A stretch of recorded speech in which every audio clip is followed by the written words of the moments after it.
Hey. Hey. Walk on. What's Georgie.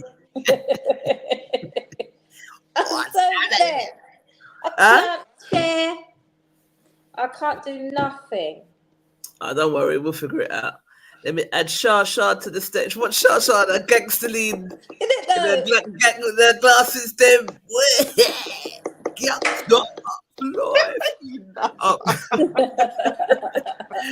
And let's add the beautiful Dawn Sweet Cole to the stage. Welcome, my dear. Hi, guys. How are you? Hi, ladies. Hey, yeah. Okay, everybody. Yeah. How are you? I am really, really well. Thank you, Natalie. I'm loving your hair. Oh, yeah, you're looking very pretty. Thank you. The bangs are doing a lot for you. They're nice. Thank you. They've grown out now. So I'm trying to figure out whether to cut them again or leave them. I don't know. Let them grow a little bit and then cut them. Do what you like. Yeah. They grew about fast. Cut them and then they'll grow back in 2 weeks, and then you just leave it and then cut it when you're ready again, because your hair grows fast. Oh my goodness. What's happening, ladies? I'm just chilling. Yeah, taking it easy, man. Okay, so Dawn says she's nervous. So thanks, Trish.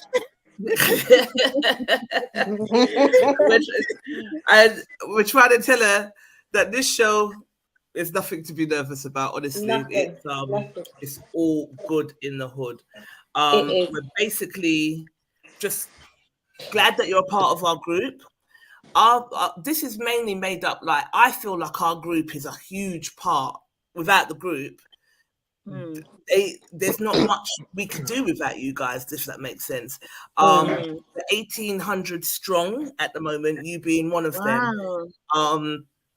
And they are funny, they are real, they are cracks, they're rude, but they're entertaining, but we love them. We just absolutely love them.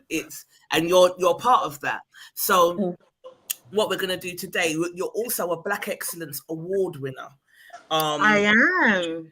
You are a Black Excellence. I am. So maybe we can play. Let me see if I can find the video. Trish, man. My God. If I go dark, I'm sharing. So I'm gonna do one big bag of sharing, which might make my screen go black for a minute, and then I'll be back. I just can't not share it at all. All right. All right. Bye. Let me see if I can find this video. Trish, man, you're killing me. Of where you win your award. Hang on. Okay. Yeah, here it is. Okay, so I make skincare products for people with skin conditions, so whether it's rosacea, dermatitis types, eczema, lots of different conditions, and I also teach you pathology of disease as well. So it's not just about making products, but it's also about educating us on how we can look after ourselves from the inside out and not just treat the surface. So that's what I do, and I get a lot of joy out of helping people. So that's basically what I do. Well done.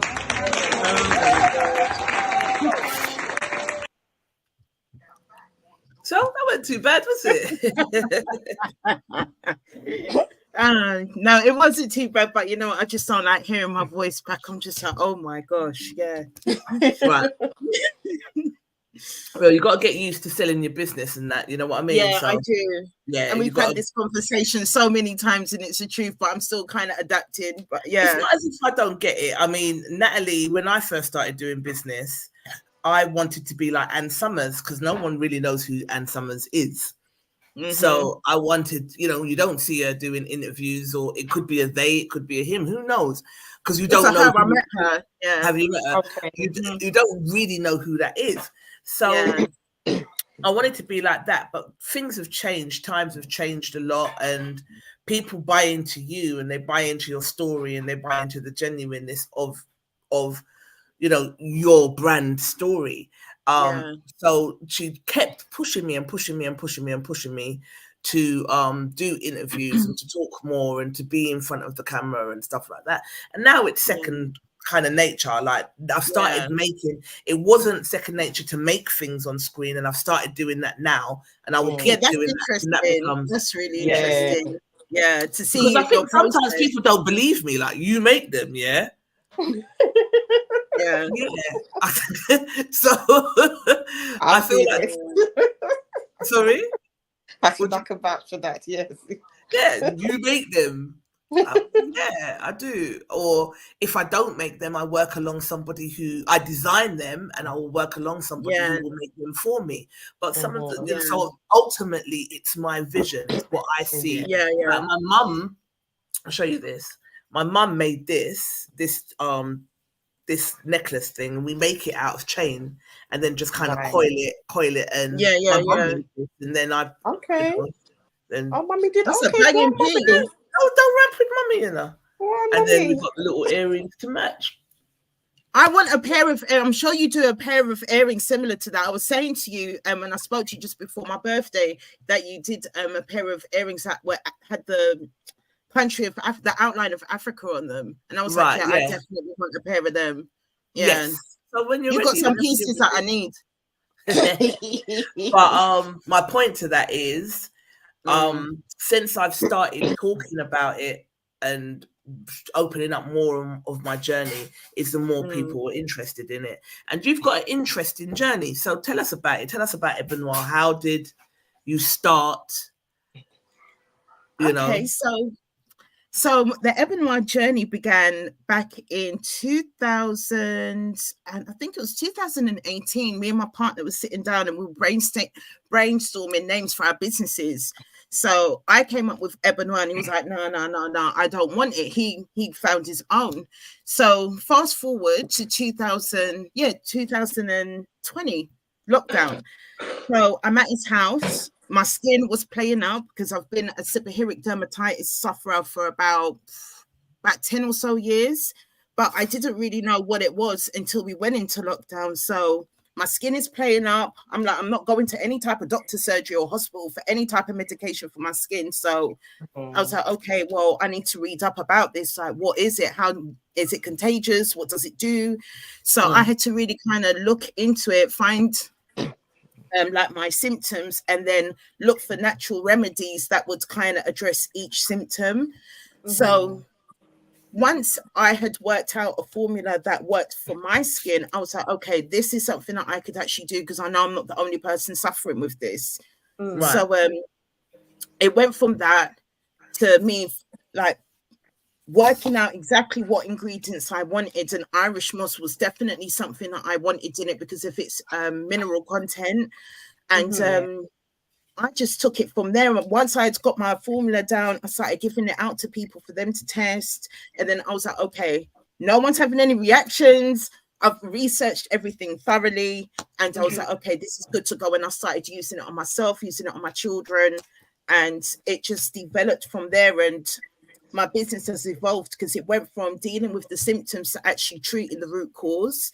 So that is what I've evolved into, and I'm so happy I did, because I now understand it and the human body so much more as a result of that.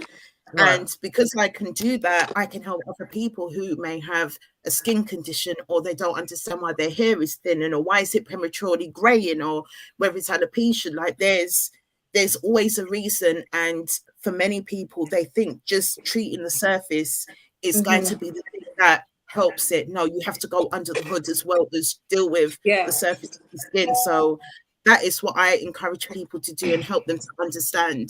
And that's basically been my journey, you know. And what I'm really thankful for in my journey is that I've been able to work out little tricks that are not necessarily published, but are effective for the skin, for the hair, for your scalp.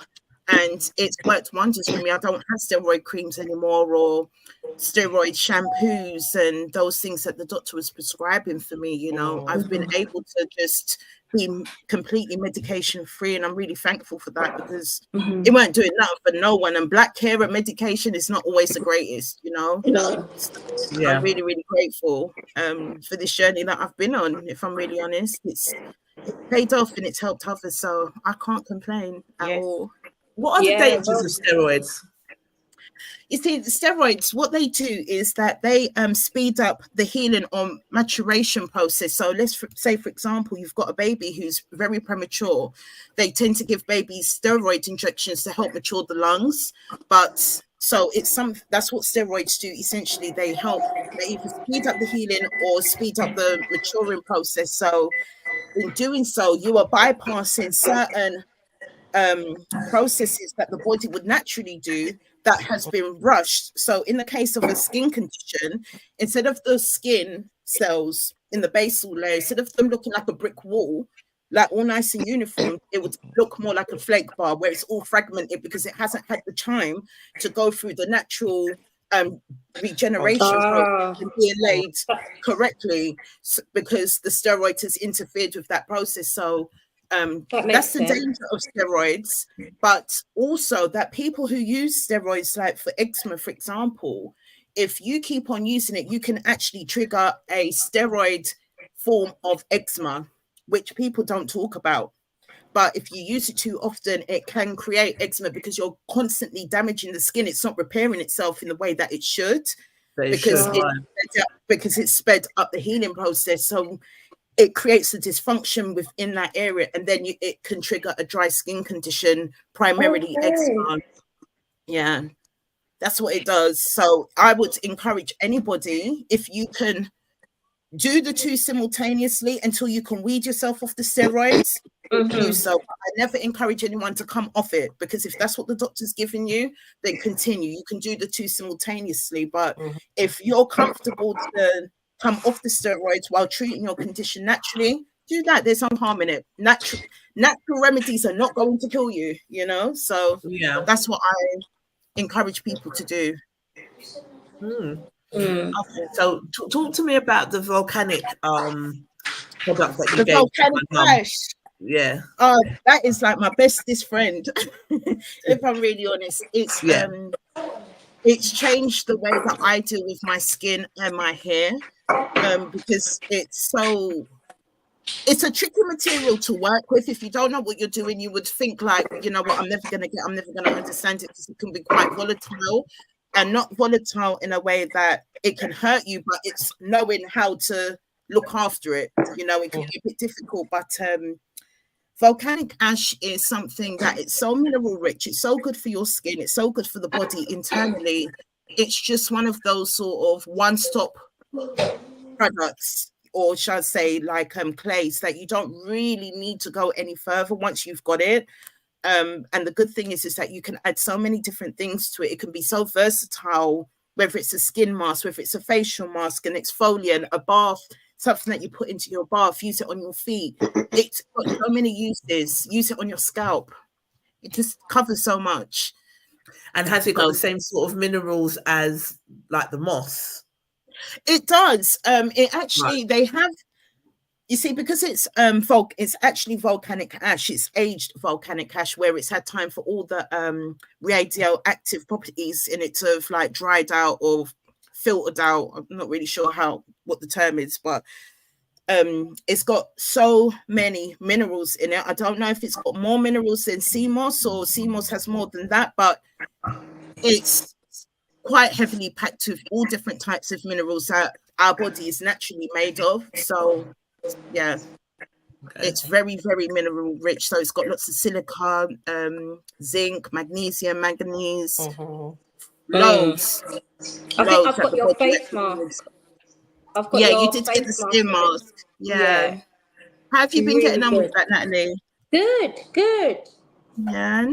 Yeah, definitely. Because I've been trying to get my skincare right. I think it's really good.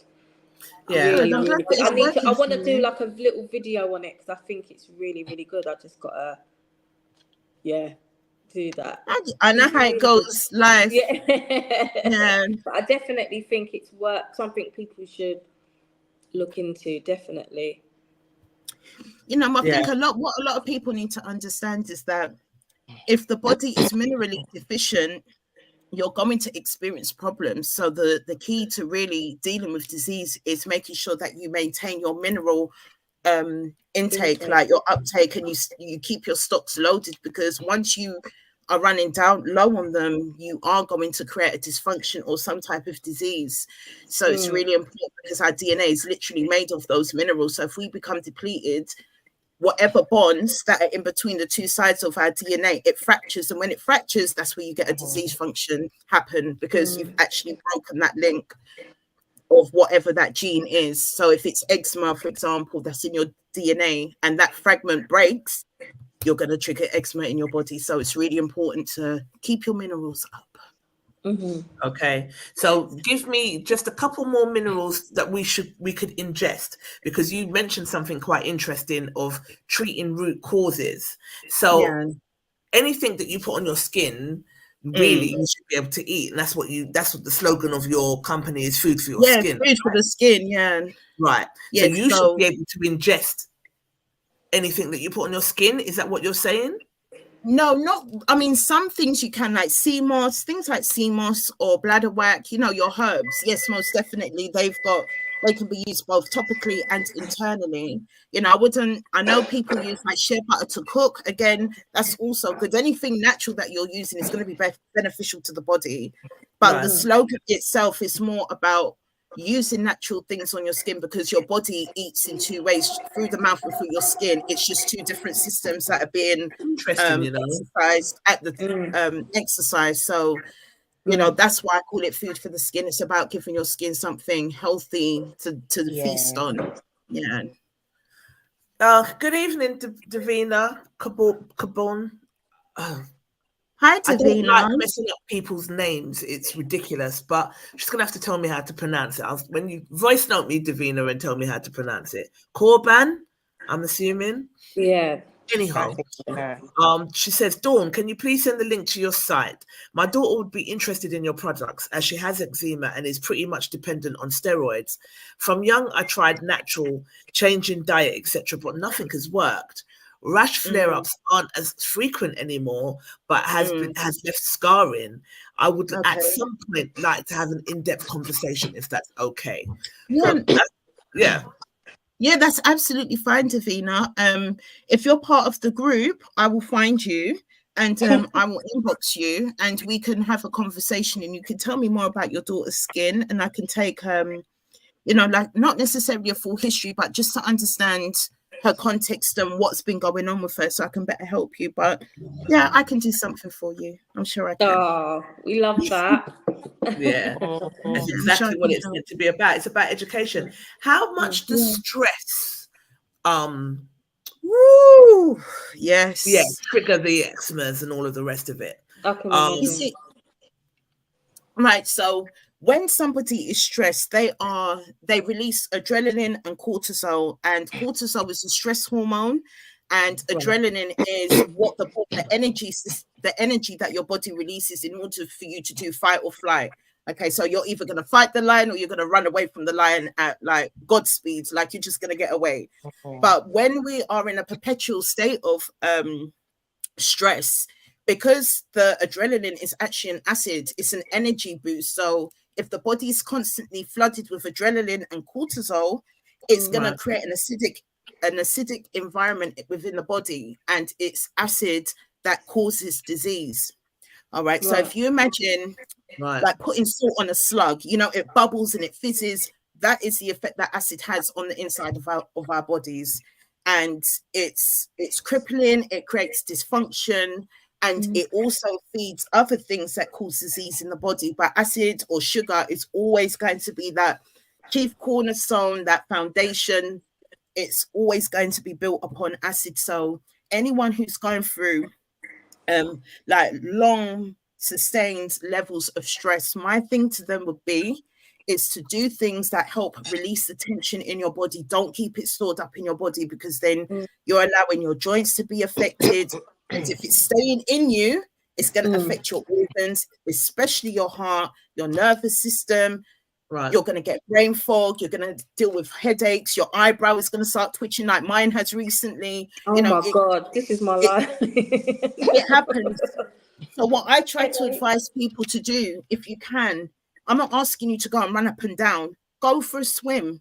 Do aquarobics, something that is going to stretch your body out so it doesn't feel so strenuous and that you're exercising. So for people who do aquarobics, for example, you're not really feeling it. You're not sweating. You're in water. You're not going to, it's not the same effect if you're going to the gym. So where you are in the water and you've got that resistance, you're actually working that stress out of your joints, out of your muscles, out of your ligaments. And you'll be surprised how effective that can be for someone who is perpetually stressed, and just release that tension out of the body. It really is important, because stress is a killer. It will trigger your heart. It will give you a heart attack. It happened to my mum. My mum is a healthy size 10, petite little woman, had a double heart attack in the Olympic Park due to stress. It's a killer. Yeah, healthy. My mum is not, she's not an obese person. She's a petite size 10 and she had a heart attack. It can happen to anyone. It's a killer. Right. Double heart attack. So please, everyone, manage your stress. Talk to someone, get counseling, talk to someone you trust. Do not suffer or carry your burdens on your own. It will kill you, literally. Don't do it. Yeah. Talk to someone.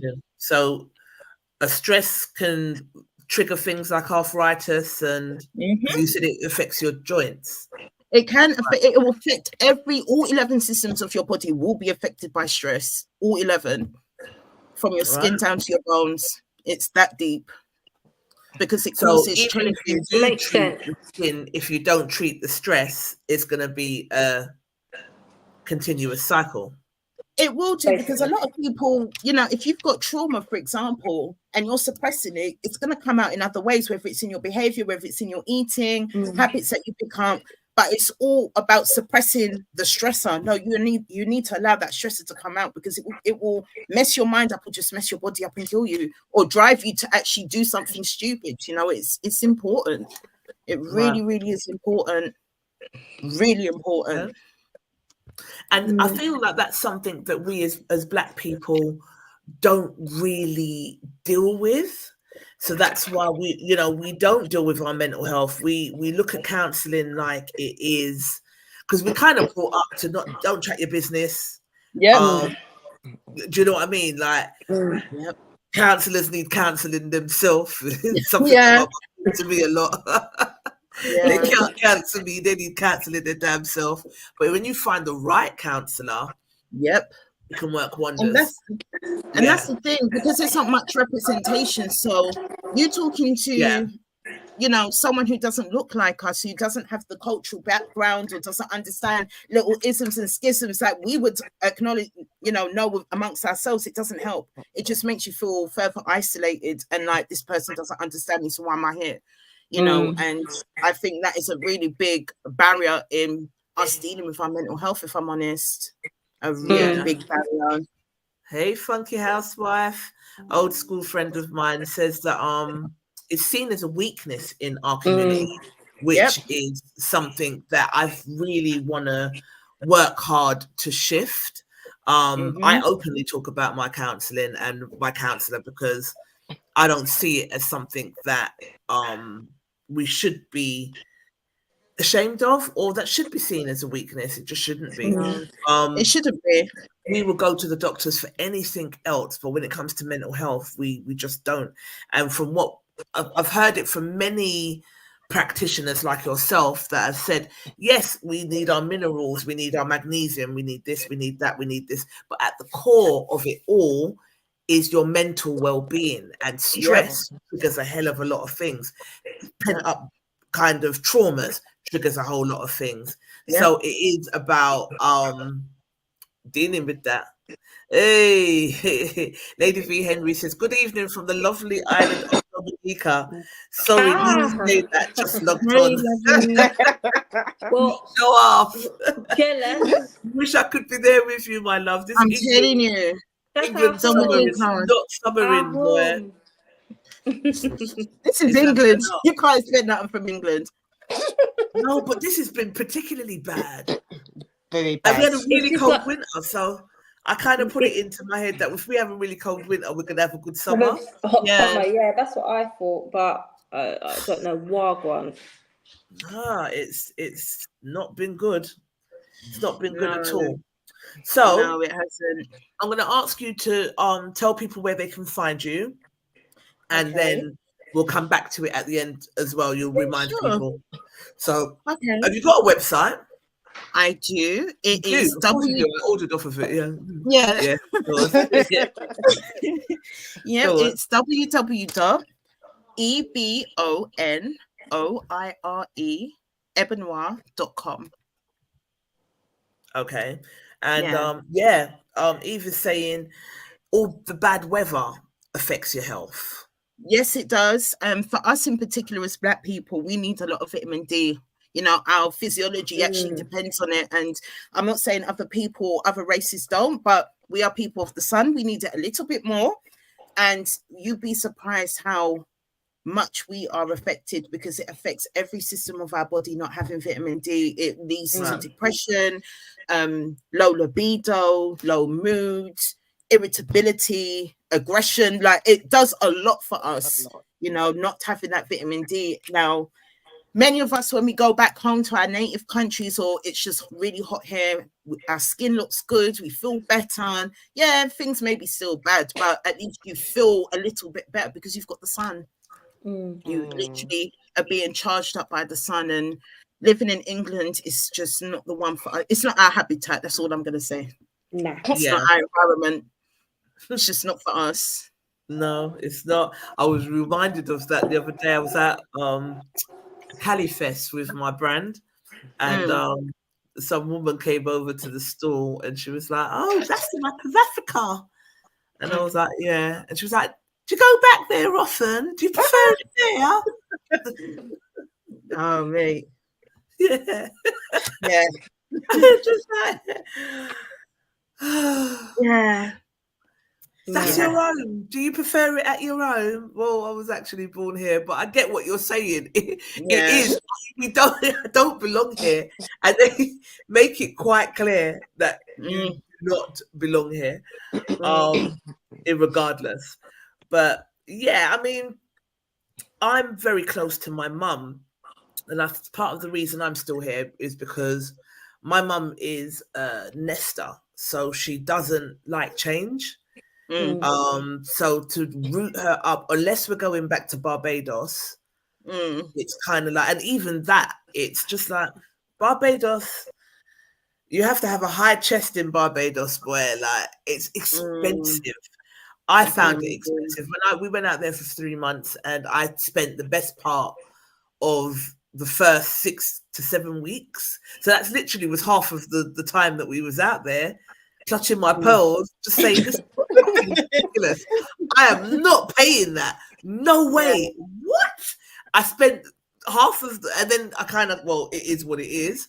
But I just feel like you need to know what you're doing if you go to Barbados, and you can run out of money quite quickly.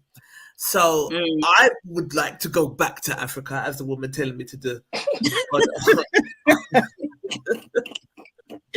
Yeah. As you told me to do on Sunday, because I feel like money might stretch a little bit more there. Yeah, not it would. In Ghana, not now, and not in Ghana. So it just depends. New England, Barbados, English ex parte have driven the price. Yeah, they've just driven the price up. So I don't know. I'm very much still in London because I don't want to leave my mum. But London, I feel like if I get out of London, it might calm down the urge to just get out of this country. Like getting out of I know what you meant, but I just read what you said on the screen. But I did know what she meant, so I don't know why I didn't say what she meant. But I think maybe getting out of London might calm down the urge, because here, talking about your mental health, I just feel like there's flats on top of flats, congestion, you can't drive, tickets in the post, cost of living, it's just never ending.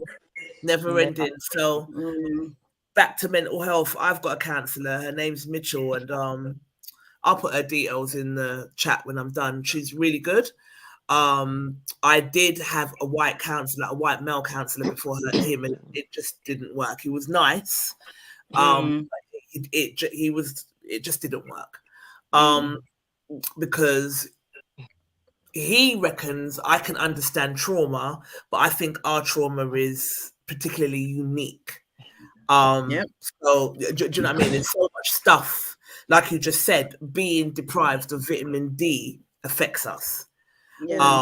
And it's not really taken into consideration. Do you know what I mean? Just the everyday things that we would need in our physiology to survive, we just don't have as basic kind of needs. So it is important to look after yourself. It is important to look after your mental health. It is important to drink your water and treat your skin right. So, I mean, for me, I don't put anything on. I use olive oil on my skin as a moisturizer and to shine up the legs too when you're going. You know what I mean? But, yeah, I try to use as natural as possible, and that's that. You can't go wrong. Yeah. So, and have you got Instagram? I do. It's Ebonoire _shop. So that's EBONOIRE _SHOP. Okay, cool. That's where they can find me. So yeah, and we'll put your Jennifer Joseph therapy. She can be found on Google. Another awesome counsellor if anyone is looking. Yeah, it's needed. You know, I think so many things that we go through as Black people, especially in a country like this, microaggressions to all-out aggression to the weather to everything. There's so much to take into consideration. To not feeling like we are supported as well. I'll speak for myself. Like as a Black woman, I feel like we're often attacked. I feel like we're often just left out here on our own. There's very few people that show us any love. Do you know what I mean? And it just, then you're kind of criticized because you're too tough, but there's no one to look out for you. So what the hell are you supposed to do? So I think all of these kind of things combined will mess with anyone's mental health. It would. We're often dehumanized as Black women, as Black people. So it's almost as if you're not expected to have any feelings, and some of us perpetuate that ourselves. We carry that. Now, if I'm feeling sad, I'm feeling sad. If I'm feeling depressed, I'm feeling depressed. If I need to talk to a counsellor, I need to talk to a counsellor. If you've hurt my feelings, you've hurt my feelings. If I need to remove myself to protect myself, I'm doing that. And I'm going to be unapologetic about it. No one's not fucking with my mental health like that. So, you know, that's where we're at. Yeah, that's where we're at. You're right. Yeah, I'm okay. And you're actually not. It's just, it doesn't help you in the long run. Rather than okay. Does anybody know on your screen what makes them happy here? I'm learning that now. I'm literally going through that journey myself now.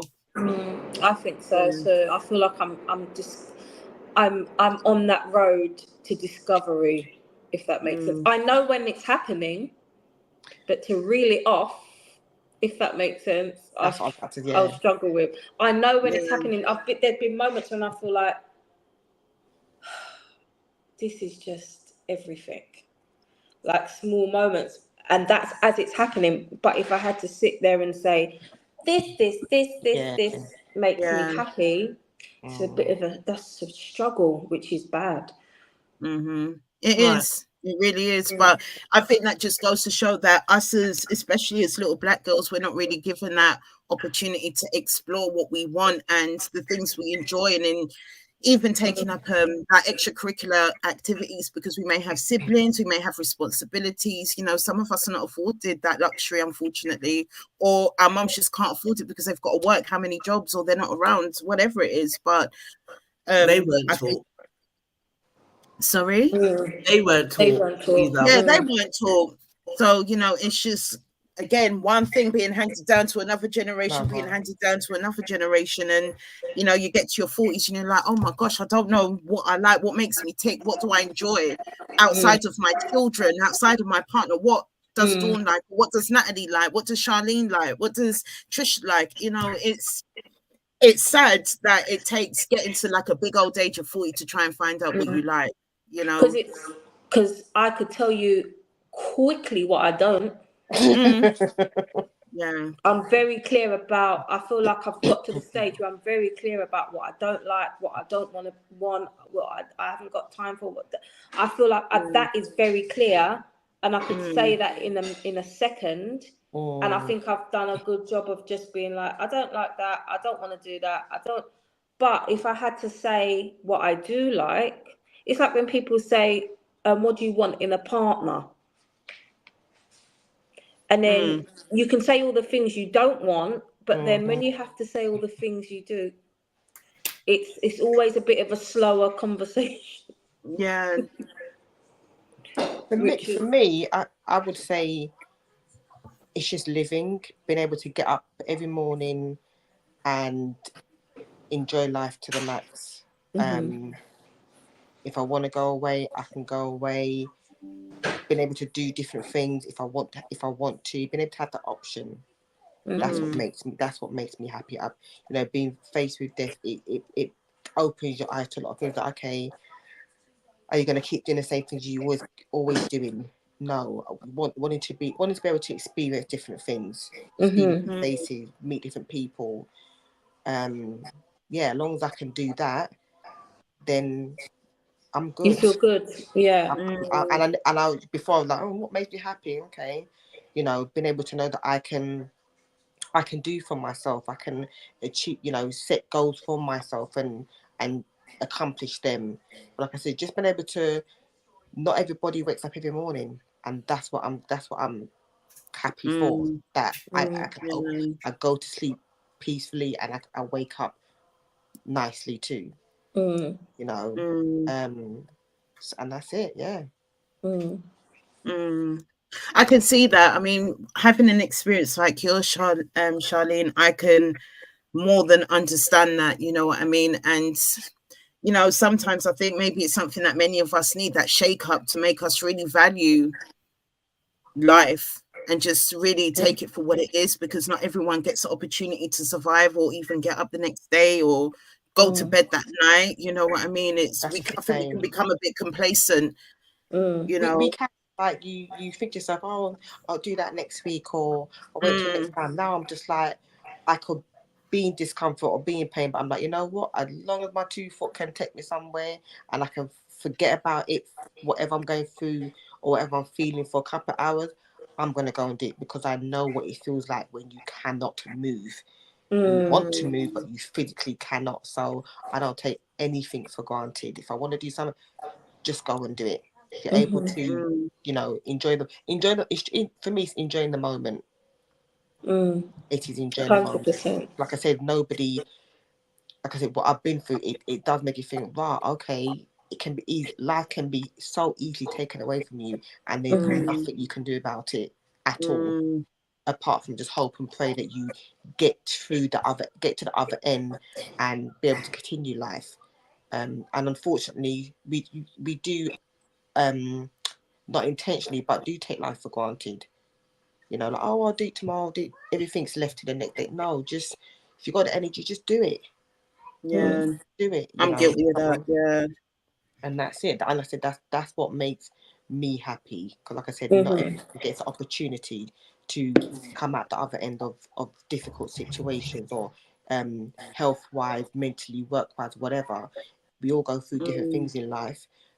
Today's a good day. Tomorrow may not be a good day, but you know what? Just deal with today. Just because you're in that moment, forget about anything else. So yeah. Lady That's so good. Sorry. Lady Viedri says, I think because we don't see us, in particular the 50s and 60s babies, in places where we have every right to be, we start believing we do not deserve to be in the room, but damn it, we do deserve it. And the room is changing, so let us break down those doors. If they don't let you in, create your own. Yeah. 100%. That was a mic drop moment. It actually was, isn't it? It was. It's true. Yeah. Definitely. Break down those doors. Yeah. I think Charlene's right. I haven't been faced with any health scares in the way in which you have. But I have lost 3 older brothers at quite young ages. They were young when they died. And when you are faced with that much death, and it does help you to put things into perspective. It does help you to understand that, you know, like I just lost a friend over the weekend. So imagine we went to Accounts Navigators barbecue. When I said we dance off our foot, we dance off our foot, we dance off our foot, we had a ball. We danced, we drank, we sang. Listen, one piece of party in the set. Party in the set. I come in, I sat down, I was thinking, ooh, what am I going to eat? Because after I get drunk, I always eat in it. And then I went onto Facebook, and someone that I grew up with, dead. And it's like, what? I still haven't processed it. So this guy's got to be, he's got to be, what, 53, if that. A beautiful black man, a genius, hard worker, humble, fit, goes to the gym, looks after himself, and is dead. So that's the mindfuck about this particular journey here, is that the only thing that's really guaranteed is death. Yeah. So, and we don't know when it's coming, and you don't know how it's going to come. So I say all of that to say, I think it's important to look after yourself, inside and out, to understand because I just feel like we can't keep looking for people that don't really have our best interest at heart to tell us stuff. Because the reason we came to Dawn is because my mum's got a skin condition that she got from medication that she's been taking. So a really bad skin reaction. She's had the most beautiful skin, and medication for diabetes, blood pressure, and all of these things, it created a really bad reaction. And we had to really fight to get her into Guy's so that she could get some treatment. We had to really fight for them to admit that it was the medication. And even now, even though they're right to it and tell me, they're still saying, they're still trying to say that. Yeah, do you know what I mean? And we went to the dermatologist the other day, and she was getting these kind of sunscreen treatments. And like you go into like a sunbed, and it emulates the sun, but it's not the sun. Because when we was at home in Barbados, it all cleared up. Everything just cleared up. One little patch. And got going on nice. As soon as we come back here, everything start hurt, skin start. So we do, it's not the right environment here. Like it's proven facts for us. So then they started putting her in the sun machine, but the doctor said that it will make her skin old. And then she doesn't want to go back into the sun machine because it's not really doing much other than making her skin old. And the only kind of other options that they've got for her is to take more tablets to clear up the skin, or they gave her one cream. And they said that the cream, you can't go into the sunlight. You can't, you might catch a fire if, I can't even remember. But Sorry. Ludicrous. Man, yeah. Can't go in the sun. Even if it's like cloudy, you got to be careful because your skin would burn. Even if you can't drink alcohol. Can't drink alcohol because it will burn your skin. What kind of poison is that? The liver. It would affect your liver. And things like that. So you can't go in the sun. There's a whole bag of things. You can't go in the sun, even if it's cloudy. You got to be careful because it will burn you. It will mash up your liver. You can't drink alcohol because it will burn your skin. It's acidic, very acidic. What is this? Yeah, what is that? What is this? So I've never heard of anything like that in my life. Poison. Poison. Do you understand what I Yeah, mean? it is. And that's what health professionals are prescribing you. She literally said, "Oh, let me check. There's nothing wrong with your liver, is there?" Oh Lord. And like, well, no. So you're gonna make it. You're gonna give me something to mash up for my liver. Get out of there. Listen, when I go to these appointments, I know I'm sure they slap me with the angry black woman because I don't rant with them. They're not my mum. No, you have to be there. I don't rant with them. That because like even sometimes when mum's explaining herself and they'd be like, "Oh well, I don't think that this would have happened." No, she's not lying. Listen to what she's. Because you're not calling her a liar, but you're indirectly saying yes, So they're being dismissive. They're dismissing her. Do that. Yeah. So they never take our symptoms seriously. Seriously. And that's the battle that I personally am fighting now. They're not taking me seriously. Mm. And I'm like, are you waiting for something serious to happen? Before they film. Yeah. But anywho, we better move on to the topics because we have been talking for an hour and we haven't done no topics yet. What happens when you get women together? Oh, sorry, did I just remove you from the stage, Shah? Sorry. Is that where Charlene gone? Is that stuff legal? Pharmaceutical drugs are legal, but it's drug pushing nevertheless. It just is what it is. They have the same sort of effects and detriments as street drugs do. It's just if they made street drugs legal, too many brown people will get rich. That's all. Do you know what I mean? Like from where opiates are born and bred, if you like, is where brown people live, isn't it? Across the world. So, yeah, that's part of the reason. But anywho, moving on. Crazy. We need to talk about that a little bit more, Trish, because that's wild. You need to talk. She's not using it. She's not using it. Like they prescribed it, but my mum's not an idiot. Like seriously, mum would read that and be like, "Nope," and dash it in the bin. Damage your liver, you know. Yeah. Bye. No, my mum was one of the elders that said she ain't taking the COVID. She's not one that would just do what they say, if that makes sense. Yeah. She follows her spirit. So, with the good evening, Mike. Why did my voice crack like that? I know.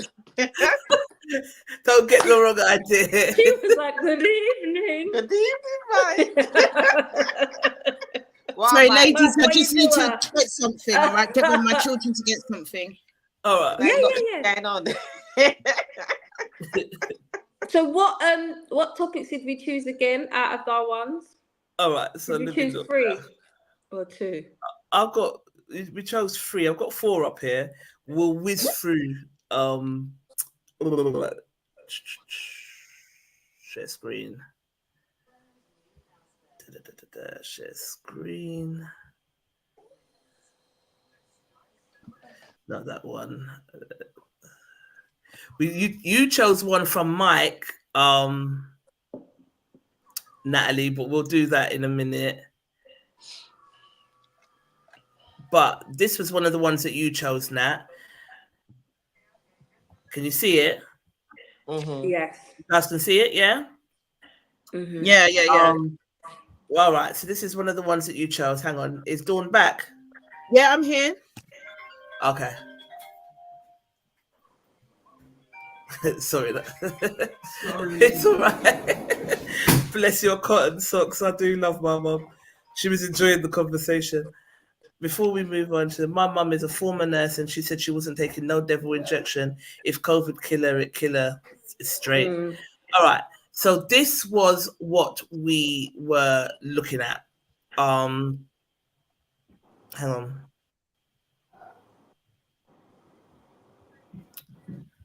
One second, sorry. Yeah. So Gogglebox Star says, I'm homeless and broke after going from BAFTAs to benefits. Says Gogglebox Star. So why did you pick this, Nat? Because I think that this isn't really a subject we've really broached on here like that. Right. I don't think this is a topic we've really. I know we've talked about different relationship stuff, but I thought it was quite an interesting, varied topic, and I know I think it caused some controversy. Was it this one that caused some controversy? A little bit, yeah. In the comments, and it's just it'd just be interesting to see different people's. Should we go straight into the comments then? Yeah. All right. So basically, she made a whole bag of money, yeah, and she lost it all in what kind of space of time? Does it say? It doesn't. I didn't read the article. Doesn't really say. But she made a load of money and she's lost it all now. She's on benefits.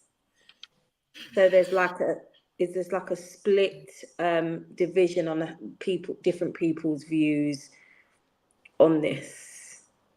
Yeah.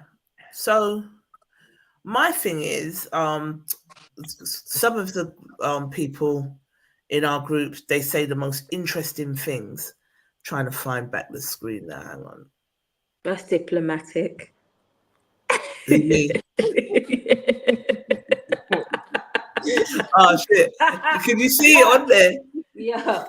You can see it. Oh no! Hang on.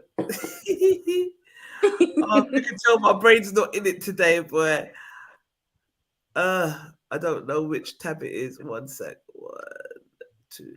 Here we go. Share. So I said, I've often heard about lottery winners going broke within a year of winning.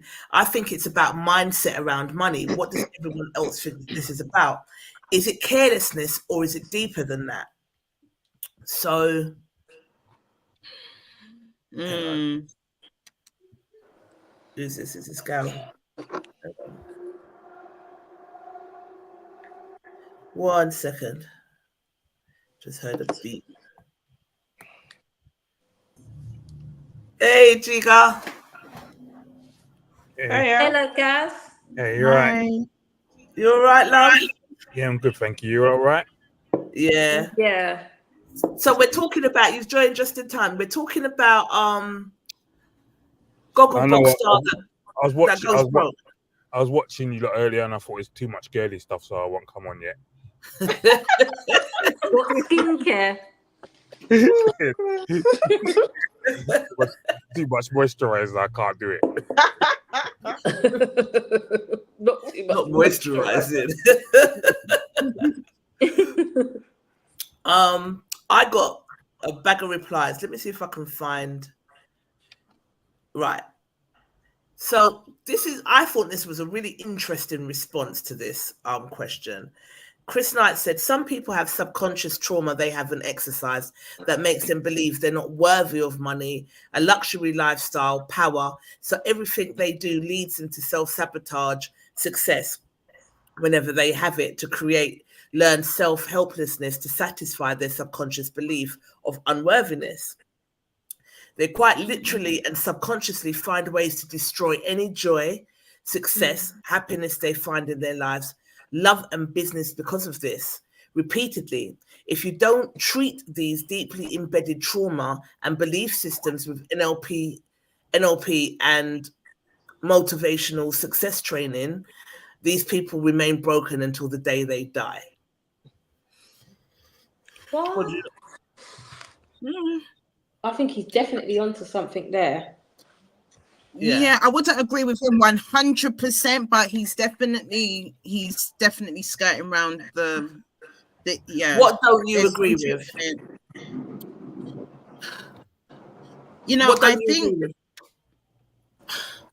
I believe it is a mindset thing. Whether it's the unworthiness, I don't necessarily think it's a matter of unworthiness. I think it's more about there's just no education around how money works, how to use it as a tool, what to do with it. So because you've always had that, I suppose, impoverished mindset where you do get it, you just don't know what to do with it, so you blow it. Yes, that goes back to unworthiness. I don't feel like you can have it then, isn't it? That you should have it. It's like imposter syndrome. But you know what? I mean, this happens with all kind of lots of celebrities and people. Yeah, I remember listening to an interview with Will Smith and saying when he got his first like $10 million, whatever, he took his brethren, they went down to Louis Vuitton, shut down the shop and bought up all these boys, everything. And he said before he realized he was bankrupt, he had no money. So I suppose having money management or understanding how money works is something that people aren't taught. And if you remember, they were the first season of the Gogglebox. So Gogglebox, no one even knew nothing about Gogglebox days there. They were the first. And even Channel 4, they put something saying they were surprised how it blew up. They were like, wow, people watching TV, comment about TV. And it just got so big and everyone became famous. And then I'm assuming that a lot of people thought they were going to be on the show forever. Yeah. And then they kept on swapping people out, and they were one of the first people they swapped out, I think. Surprise. I don't necessarily think it was so much negative, but they do have a cross section of the. I love a Gogglebox. I think it's one of the funniest shows on TV. Sometimes, but if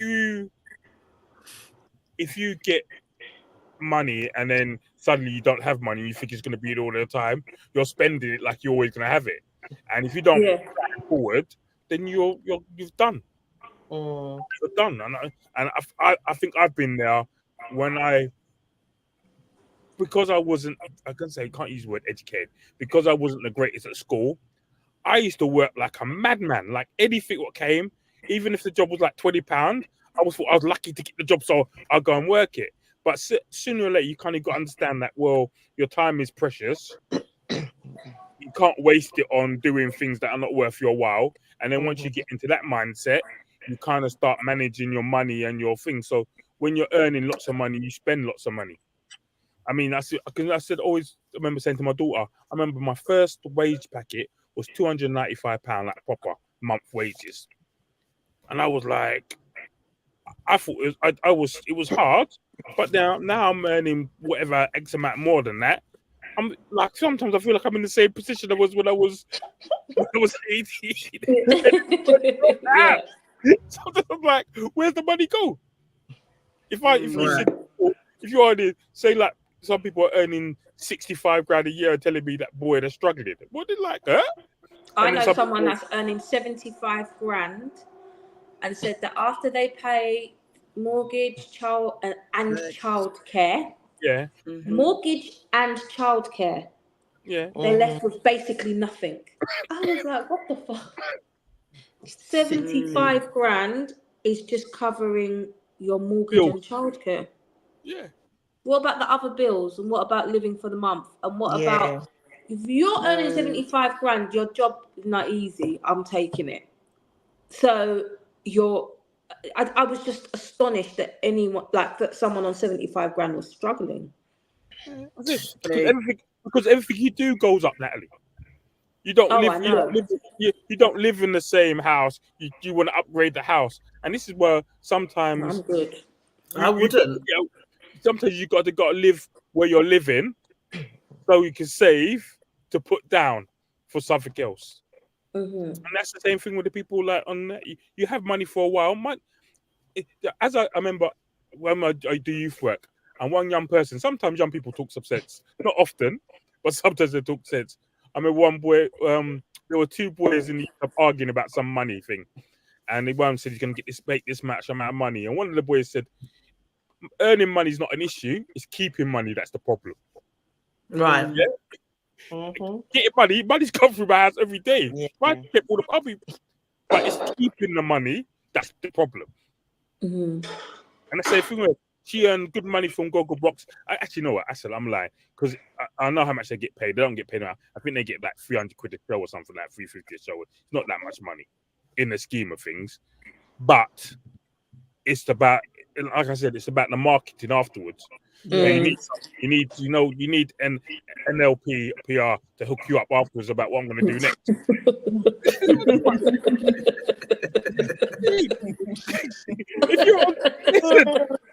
If I'm on TV once a week, I'm sure if you've got a good publicist or a good thing, they could get you other work and other bits. Yeah, that's easy. Yeah. If you're on a show, especially on Channel 4, consistent TV show every week. And I didn't see them do anything other than Goggle Box. I mean, so they did a couple game shows on ITV and Channel 4, and they did a lot of like live PAs and they come out, do blues dances and walk around. Like, you know, money. You mean? Gary kills me, you know. He said they're not getting no money from coming to blue dance and walk around. Hang on. Shit. I played that on Saturday and they were there. Okay. And some ladies' night thing. And you mean? No one's not paying them no money to be there, I suppose. Yeah. Hang on. Richard said, I think the phenomenon of lottery winners going broke within a year is an interesting reflection on the deeper issues surrounding money and mindset, especially for us Black peeps. It raises questions about the role of financial literacy, emotional intelligence, and the psychological impact of sudden wealth. It is simply carelessness, or does it point to a deeper struggle with understanding and managing money? Maybe some people may revert back to their old habits or feel an unconscious need to return to a familiar financial state. It's a bit like a damaged person meeting Mr. or Miss Right, and they're unable to receive the love due to the previous toxicity. Without the right mindset and tools, even the best opportunities can be squandered. It's interesting that these skills, along with critical thinking, aren't brought further to the forefront, especially in education, in the educational curriculum at school. The powers that sure seem to want more sheep than shepherd, especially where Black people are concerned. I thought that was interesting. That's exactly it. That is exactly it. Hakeem said, surprised that I have to spell this out. A, why is anyone posting anything from this I don't know what that is, but I'm assuming shit newspaper. Any form of credible information based on its track record of printing lies. B, why is anyone posting anything from this scummy newspaper based on its track record of posting stories? So then, racist stories, rather. So Richie says, that's an ad hominem fallacy? I don't know what that means. Argument. Fallacy. Fallacy. What does that mean? Like, I can't describe it. I know what it means, but I'm not good at it. It's a dead argument, basically, yeah? It's surprising that people still resort to this tactic. Despite the Sun's newspapers... It's a myth. Fallacy like a myth. Okay. if it's a fallacy. Despite the Sun's newspaper's history, there's still valid and credible discussion to be had about financial literacy. Also, one now has the power to fact check.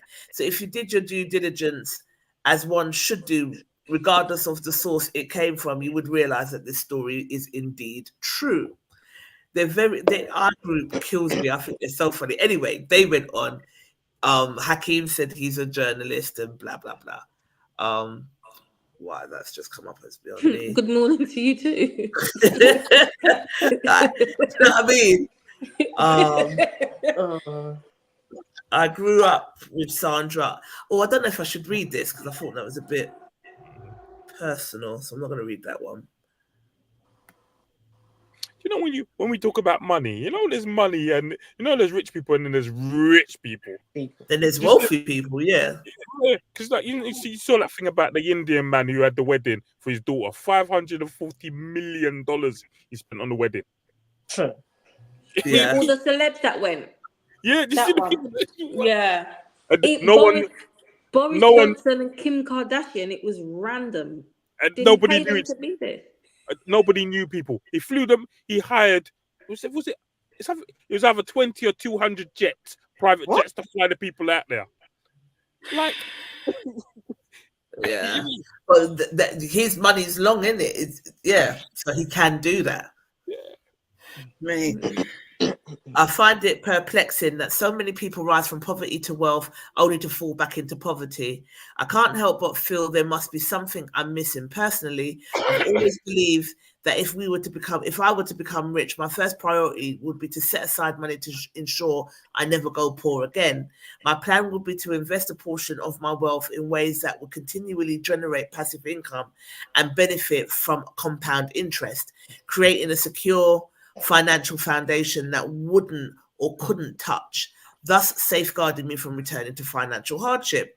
I want those good times to last longer than just a weekend away in Vegas. So yeah, there's a lot of comments here. I'm not going to go through all of them, but I do think that it's a lot to do with mindset. Discipline. So if you don't think about it, if you've got money, everybody wants your money to last. So you may do an investment. If the investment crashes and you lose all the money, it is what it is, isn't it? I'm sure she had some investment and maybe bought some crypto or something like that. I thought, yeah, this is gonna go up. But sometimes you lose. Things don't happen. Yeah. And sometimes you've never been privy to that level of money, so you just don't know what to do with it. I do think it could be that as well. You just don't know, or you think you're managing it, but actually you're not. Yeah. Have you ever spent the day out or a weekend away, and then when you look at your account the next day, you think, who did that? Who did that? How did that?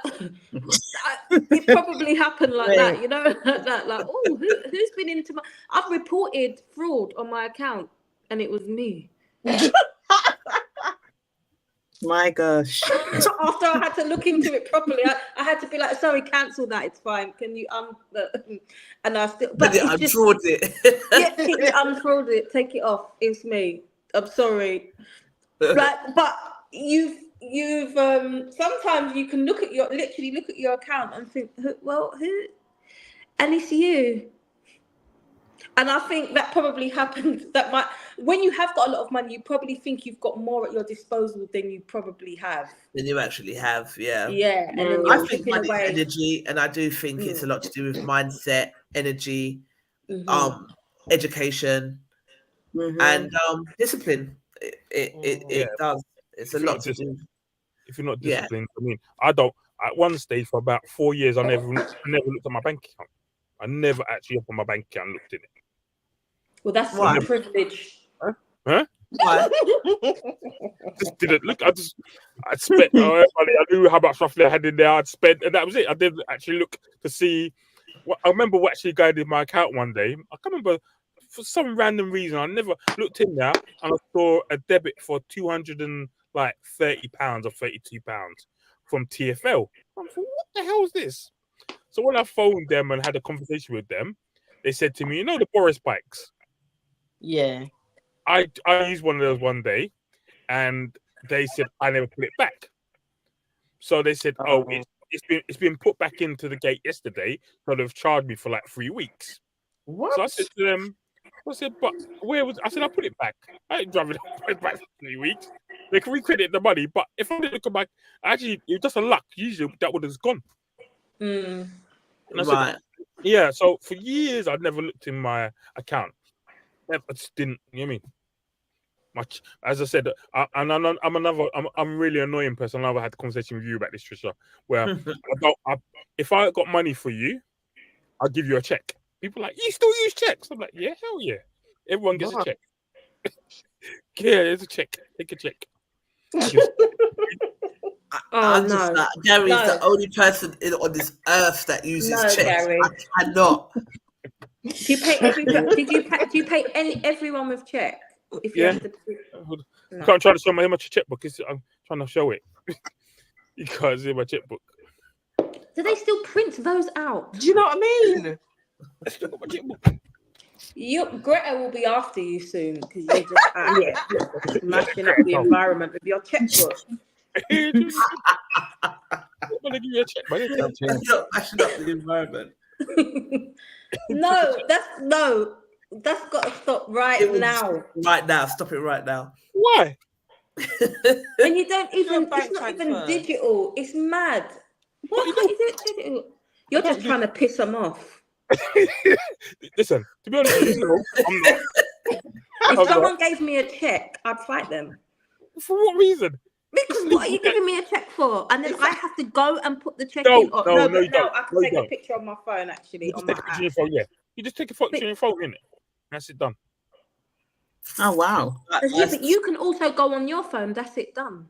No, but I'll give you a check. But this is why I see. But you know, these talk about financial literacy.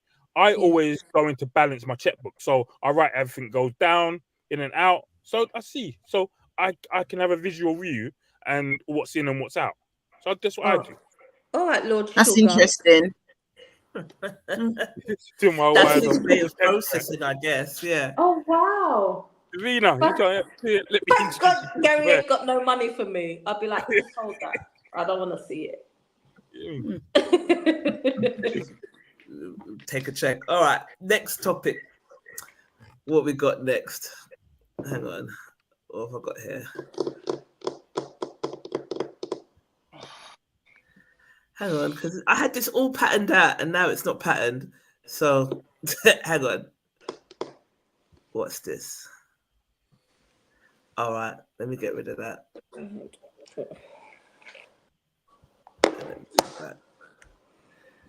Share present, share screen. In the meantime, Davina Caborn said, Gary, let me introduce you to the world of bank transfer.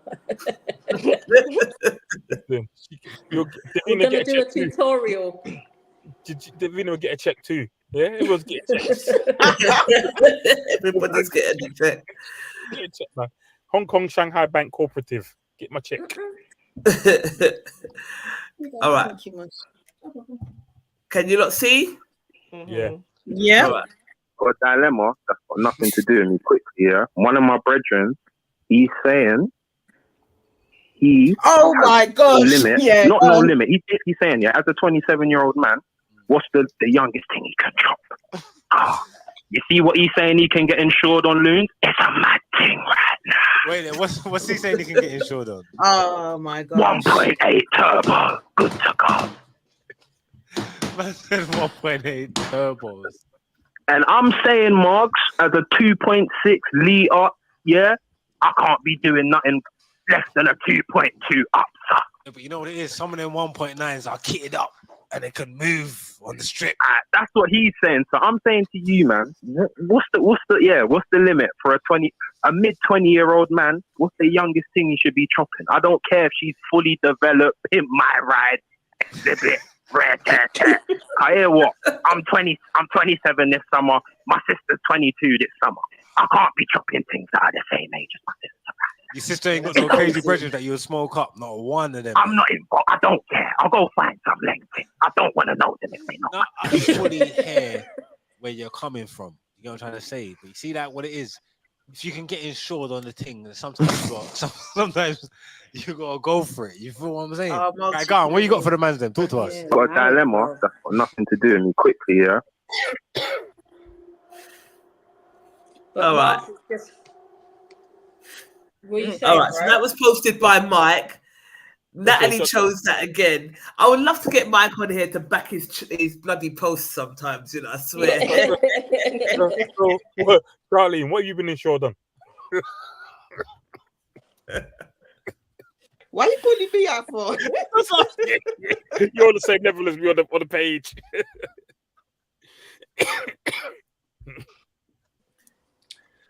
Yeah. Next question.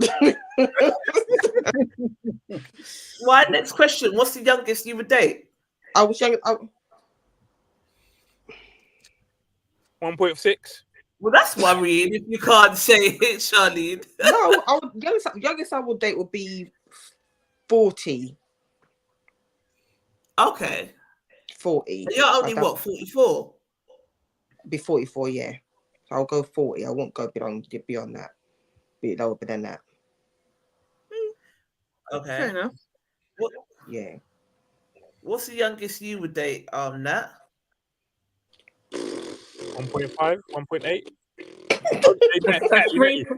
A 3.6 at an absolute push. Natalie, but you don't want to be called auntie, so what's...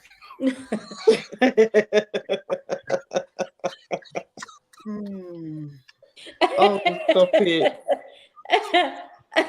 A 3. No, not even 3.6. I'm very funny like that. So probably like 37. I'm 39. I could probably do 37.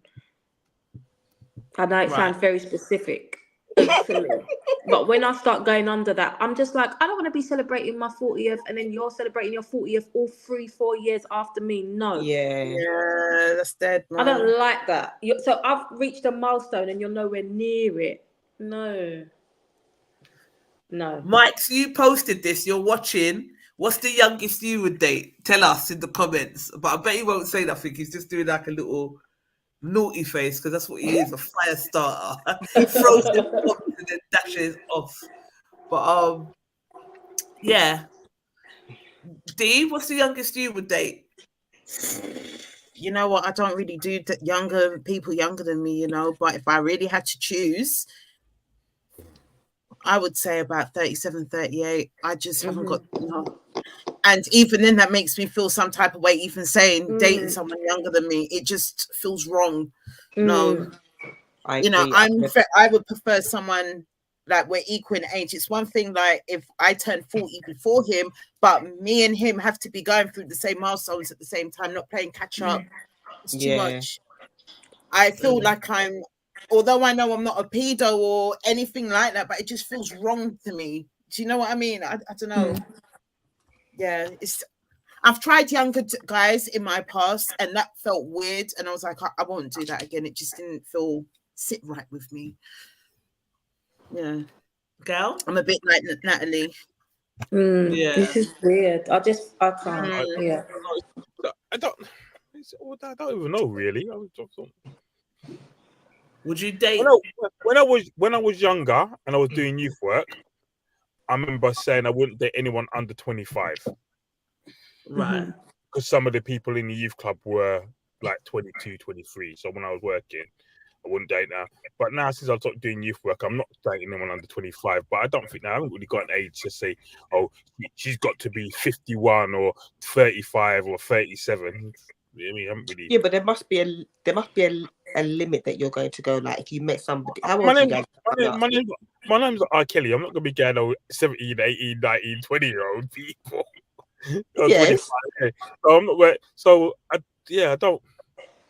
So would you go to somebody in their 30s? 30? I guess so. 30. I guess 30. Yeah, I guess 30. And what's the gap ratio?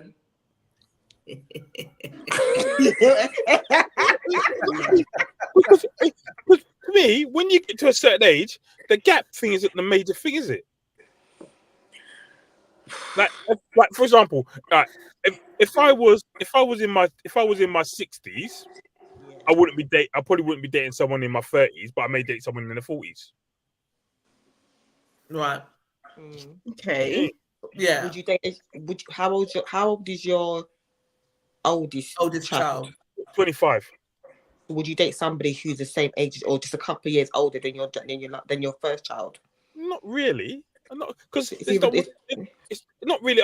But I wouldn't put it down to say, okay. So if I was, I wouldn't date someone who's my child's age, right? Just because he's my child's age. So or even one of my little cousins, and one of my little cousins are like 40. So I don't even know if I'll date one of those. I remember there was I mean, because I remember when I remember someone would ask me to go on a date, but they were a friend of my cousins, and they were like, so I was like, no, I ain't going. You ain't dating someone my cousin's age, but they were like 27 at the time, and I think I was like 36 or something like that. So it wasn't even that big an age group. But I don't think it's the same. But still, I think it's different for guys, isn't it? Because if you're Robert De Niro and you're going out with a look at Leonardo DiCaprio, he don't go with anyone over 25. He cuts them off. So it seemed to be acceptable. Yeah, which is Mike's question. So do you think it's different for men and women? It definitely is viewed differently. Men it's acceptable for men to go out with younger women, but women going out with younger men, it's frowned upon. A lot of celebrities done it though. What's her name? Demi Moore was going out with Ashton Kutcher, and they were like all 20 years difference or whatever. Yeah, that lasted like a snowball in hell. It lasted longer than that. They were together for a while. They were together for quite a while. I feel like he was with her and then he married the other girl they were together for quite a while. Nah, he was with Demi Moore for a while. Well, yeah. Really? I was surprised when they split up, to be fair, because they seemed very much in love. I don't know. I mean, I do think that there is I think it is viewed differently. I've dated someone younger than me before, and I'd never do it again. Because, oh my God, it was a horrendous experience. Fucking school traumatized. Was that because of his age, or was that because of him? Well, probably both. You make a good point, because I have dated somebody who was in their 50s, like halfway through their 50s, and they were quite childish. So it's swings and roundabouts. But I think with the younger guy, I think it was a bit of both. I think it was because of his age, and I think he also had a bit of a shitty side to his character. But because of lack of maturity, there was no reasoning. Does that make sense? So, and me as the older person is just like, well, what are you doing with the fucking younger boy? Like, he doesn't get it because he's not mature enough to get it. So you can't expect him to operate at your level because he's not at your level. So I've done it once and there's no son, not me again. Never again. Yeah. Never again. Traumatized her ass, boy. I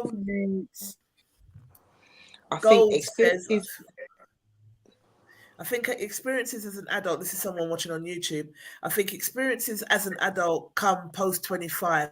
So after that, it's possibly to mentally be on a level, even though experience is different. It's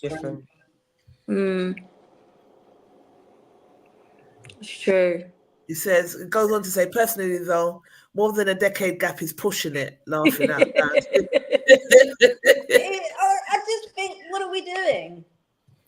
Yeah. And I'm sure some people work, I'm sure some people, it works for them.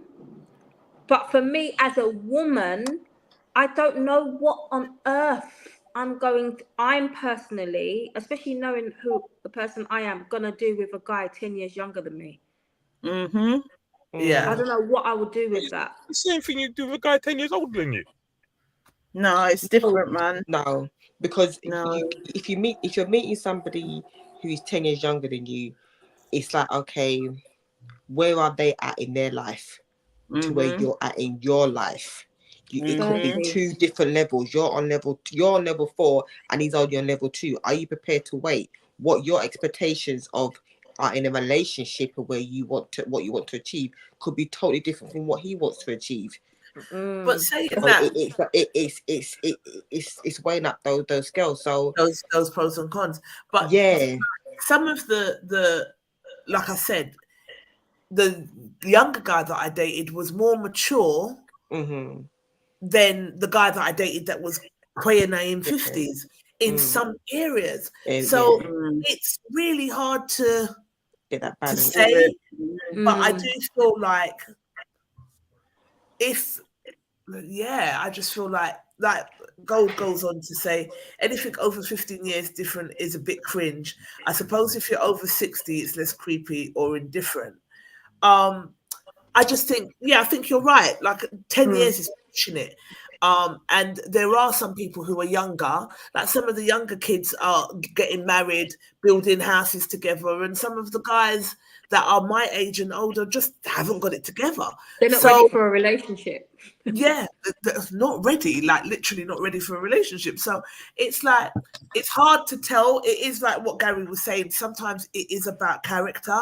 But then I think that if there is that gap, like Charlene just said, then you're at different levels, and then it's unfair to expect this younger person to operate at a particular level because they haven't had that life experience.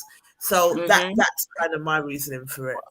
And I definitely think if you're someone in your 20s, 30s, you shouldn't be dating anyone with teen in their age.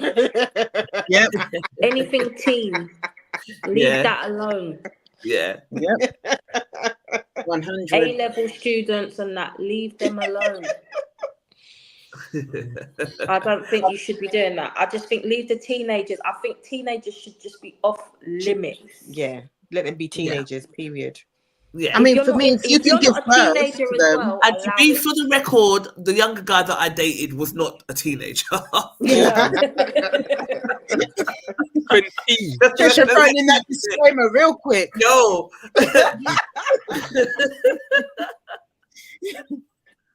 You know, I think for women especially, like if you can give birth to the person, like they could be your child. I think that's where it becomes a bit sticky. Like it's a bit of a I don't know, you know. Well, for me anyway, if I could give birth to you, you're a no-go. If you are like my friend's age group or no, it's not gonna work. So let me go on to the Steve Harvey as we're on this. Let me just show you guys this. Oh, is it that woman? Oh my gosh.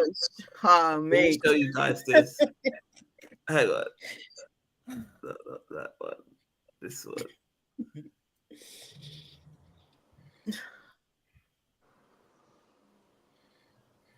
Oh. Hang on, let me show you. So something, but the problem is, hi Steve. So I am 40 something and newly something and almost divorced, and I'm getting back in the dating scene. Oh, so you're separated? Yes. Oh, okay, I got it. So I met somebody I like that's 20 something, but the problem is that he is younger than 2 of my 5 kids. So I introduce my friend to my kids. How do you introduce your friend to your kids? Yes. You don't bring his ass around your kids. He ain't gonna be around no time. My gosh. Thanks. Let me ask you something. Do they know each other at all? Are they in the same class?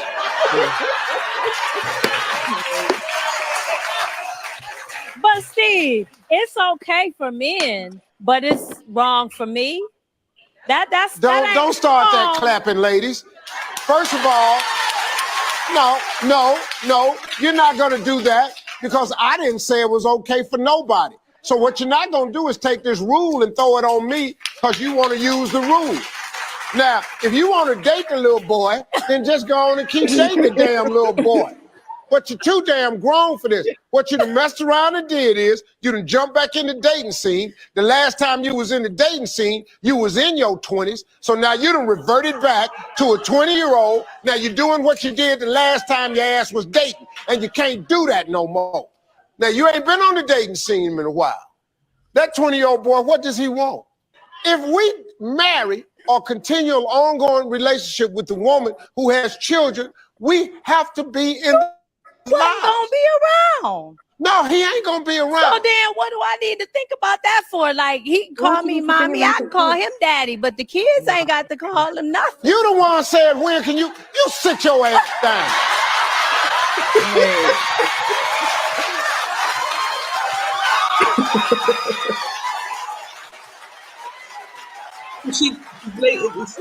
What I'm not gonna let y'all do is clap for a bunch of ignorant information. Now, your question was, how do I introduce him to my children? That's what you originally got. I say don't introduce him to the kids because they ain't gonna be around. Now, if you just want to have a little play thing, a little boy thing, do you. But do not expose this boy to your kids because he ain't gonna stick around. 2 of your kids is older than him. That's wild. Yeah. Listen to me. I think what you should do is you want to have some enjoyment in your life. I think you've been in a bog down in a relationship that obviously wasn't working. So go and enjoy your life for a period of time. Then, when you decide that that's not what you want to do, then you're going to have to buckle it down and start making yourself available to more of a serious candidate. Right. But in the meantime, you just have your little pool boy, your little boy toy. Play with him, and then you get rid of him when you get tired of him. But do not bring him around your kids and ask them to accept him because he ain't going to be here a long time. And it's okay. You want to play the game? Go on and play the game. And have yourself a nice time. Don't spend not $9 on his broke ass. Wow. Thank you, ma'am. Thank you. All right. So our members went hard. I don't know why this isn't working today. Okay. Hell no, can't happen. The idiot thing, for real. Younger than 2 of her kids. Stop it right now. I was busted up. Idiot. Not a drop of sense. Imagine she's laughing and shit when Steve was being deadly serious. She's not right. Nope. Dating people your kids' age is a no-no. Davina said, I just couldn't. My eldest is touching 32, and my motto was, if you're younger or the same age as my child, then you're too young to fuck. Hell, anybody in their 30s, for defo, is too young to fuck. 5 years either side with a possible extension of a couple of years. There's a strong connection, but miss me with that younger than my kids bullshit. Claude Thornton said, midlife crisis right there. She's not serious like that at all. She should actually feel away for having the audacity to stand there and ask such a question, let alone confess. Paulette McLean said, when you leave a long-term relationship, you glow and attract all kinds of attention. I wouldn't appreciate my son introducing me to an older woman with children his age. Keep that undercover. I was once stalked by a much younger person and I found it really embarrassing. He did the most. People thought I had encouraged it. Heck no. He was warned off as it was getting out of hand. Somebody's boy child old enough to be in a mature relationship, but too young for me. Yeah, sometimes lose the ethical piece. And she's trying to introducing him to the kids. For what reason? I don't get that. I Steve said, have your fun and then let it go. But to say, this should be my boyfriend, and he's no, please. It just seems weird. But why would you want to have fun with a child with a person that's younger than your children? You could literally give birth to him. That's just creepy, man. Yeah, right. I don't know, but you know what? I think when I was about 20, I think 21, 20, I saw some girl, a woman, and she was like 46, 42. Like I said, I think it is different when it comes to men and women. No, I was 20, she was 40. 21 or 22, and she was 46. But was you introduced to anybody? My boys knew who she was. What's that? My friends knew who she was. Yeah, no, but did she introduce you to anybody as her boyfriend? I don't remember. I just used to. Like, a long time ago, man. I've got old timers. Did she have kids? Huh? Did she have kids? Yeah, I think I knew one of her daughters. I can't remember it. Don't tell me you had something there. Doctor Strange, you're coming in and out of the thing. Yeah. No. It's just like a floating head, isn't it? Yeah. I feel like I'm in X-Men. Oh no, Gary, that's too young. She was a predator. Straight. She was a predator. I was happy. What is 20? You was happy. I remember. We had a good time. Yeah, I bet you fucking did. I remember we went out raving quite a bit, couple places, couple clubs, couple bars. You could get in. Yeah, I remember a couple clubs. We were at night moves. How old is she now? How old is she now? Well, she'd be. She was 20 odd years older than me. 70 odd now. Sounds mad. Yeah, 78.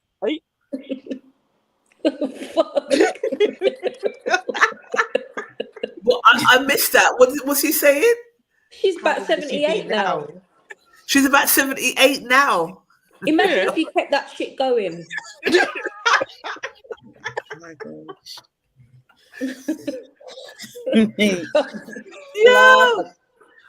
Yeah. But what's interesting is on the man post, where the guy's saying like, "What's the thing?" There's 3 comments. Nobody went in like they did on her, like they did on hers. Well, I think the man post is more disgusting. What do you mean, 18-year-old as a 26-year-old man? It's bad, but no one went in. There's 3 comments. Melinda said those kind of men have no shame. If they were men, they would go find someone their age group or closer to it. How are you 27 sleeping with 19-year-olds?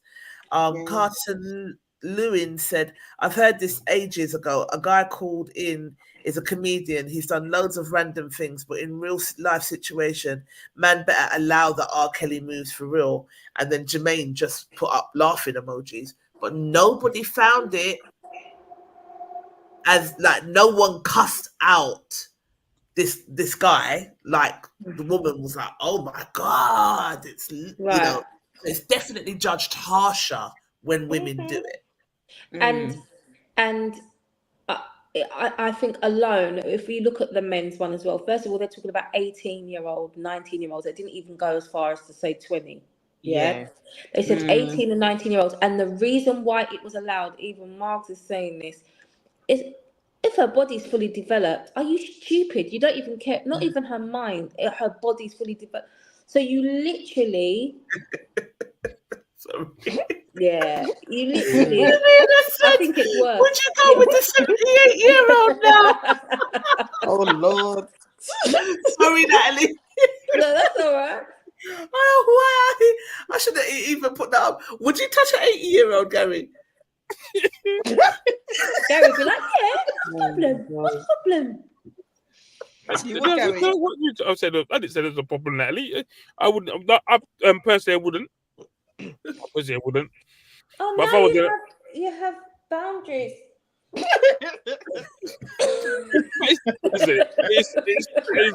quite a bit different though. An 8-year-old person and an 8-year-old, a 40-year-old, a 46-year-old, and a 25. It's different from someone who's 80 and 90, got walking frame or can't stand up, whatever. You know what I mean? It's a big difference. With arthritis. Well, look at Kimora Lee Simmons' daughter and William. Yeah, the old man. Yeah, but it's funny because her dad apparently. Her dad allegedly was doing that with younger girls as well. So it's funny how it plays out in cycles. Yeah. Taught behavior. Yeah. Well, go on. No, say I mean, what's his name again? Russell Simmons and Kim were dating when he was like 14, wasn't he? They got together. Right. Was she that young? Yeah, she was young, allegedly. Say allegedly, just in case. Yeah. No, it's a fact. Wow. Wow. Who said, laugh at that lad. Man said she was 78. She keep a bag of boiled sweets around.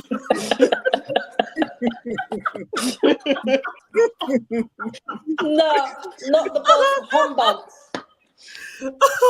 Werther's Originals, boy. Old ladies need love too. Oh dear. All right, well, yeah, we've got that's all. I've got one more topic that I wanted to show quickly before we go. Let me just say one thing. People, she wasn't 78 when we was dating. That's yeah, but don't be having standards now, because it's the same person, Gary. You can't be like that. You've got to be loyal. I'm always low, man. Always low. If I saw her at a party, I'll talk to her and be like, "Yeah, I remember me." Would you really traumatize a woman like that? What's that? Oh, don't. Would I really what? Traumatized a poor woman like that. But isn't it weird how time flies? I bet when she was 40, she weren't thinking about being 78. Do you know what I mean? Yeah. Did your mum know about her, Gary? What do you think your mum would have said? No, I can't. Do you know what? I can't. I know. Actually, you know what? I can actually remember where I met her, and I bet you lot can guess where I met her. Night moves. A club. Night moves. No, a club in East London. All Nations. Yes.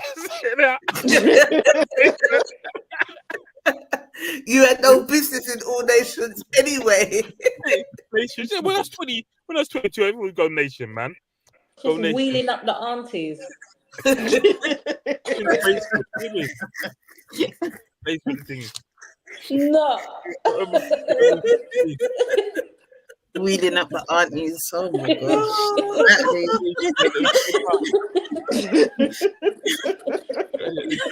Donations up for the dance. No. Oh, too funny. Gary had some gusto. We didn't business. There's one more thing I want to show you lot, and then we sign out, yeah? Because as we've got Gary on the screen, it will be good to get his opinion on this. One sec.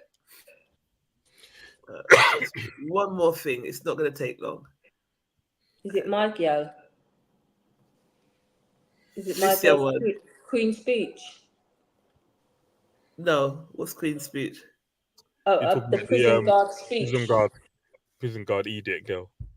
Oh no! I was just toying up. I'm telling you, it's a frigging problem. And I'm saying to you, thank you, miss. And then all of a sudden, you start to be angry. Why would you say thank you, miss? I don't. Because I'm trying to be polite. But how do you know I identify as a miss? I might be a miss. Identify. I might be something else. I don't know. I'm not asking for ID. I'm just saying thank you, miss. I think it was disrespectful. How is it disrespectful? Because you don't know me. I've literally just got in your cab. Yeah, and you said nice car, and then I say thank you, miss. 5 minutes. Okay. And you call me miss when it's not your place, is it? You're not family. You're not a friend. But I'm trying to be polite, saying thank you, miss. I don't think that's polite. I think that's disrespectful. Disrespectful to what? To me. How is it disrespectful to you? How do you know I identify as anything? What do you mean, identify? You know, like gender. Gender? Yeah. What do you mean by gender? I might be a they. They? You know, you're that. You're a woman. You're a woman over here. I can see you're my eyes. Right. Okay. Okay. So that makes it okay. Okay for what? You give me complimenting, so and then I give you thanking. If I would say to you, thank you, mister, do you think that's all right? Of don't course. Think that sounds disrespectful? Usually people in England using English, they say sir. So maybe you say sir. I don't know. Mister is okay, but maybe you don't have educations, or maybe you only say mister. So I don't know. Okay, now you're being even more disrespectful and telling me I'm stupid. No, I'm not trying to be disrespectful. I'm just saying to usually people say sir, miss, and you say Mister. So I don't know, maybe because you don't understand my. I'm trying to say thank you for you, and I don't know your name, so I say So Miss. okay, so if I say to you, you've got a really nice car, why not just say thank you? Why do you have to put a title on it and then make me feel uncomfortable because I feel like you're being disrespectful because you don't know what I identify as? My miss, I'm not asking. You're assuming just by how I look I'm that I'm a miss. I'm not assuming. I do not have assumptions. I'm just. I'm not asking for any ID. I'm just saying thank you, miss. I don't understand what is. I think it's rude, and I think you should reconsider the next time you say something like that to someone, because it can be really. In fact, I am quite upset about it, if I'm honest. But what I am, miss, I don't doing anything. You're still calling me miss. We have literally just had a whole conversation. But I don't see the problem. I don't see the problem. I don't care that you don't see it's a problem. You call man. I'm telling you, it's a frigging problem. But what is problem? That I don't identify as a miss. As far as you're concerned, I may well do. But then what are you? Are you 3? Are you a 3? Am I what? Are you a 3? Then what are you? Are you 3? I'm a fork. A fork? Don't be. Now you're just being. You're just saying you're a fork. No. What in the fork is this? I don't understand. Oh, now you think you're some funny guy. No, I don't. You saying thank you. You're rude. I'm rude. Yes. You say thank you for car. And then I say thank you, miss. How about just thank you, so that you don't put me in the position that you've now got me in, where I'm so angry with you because you think you can call me whatever you want. Miss is not okay. Not in this day and age. You've got to be careful. You've got to be mindful that you don't make someone this bloody angry. Okay, sorry, miss.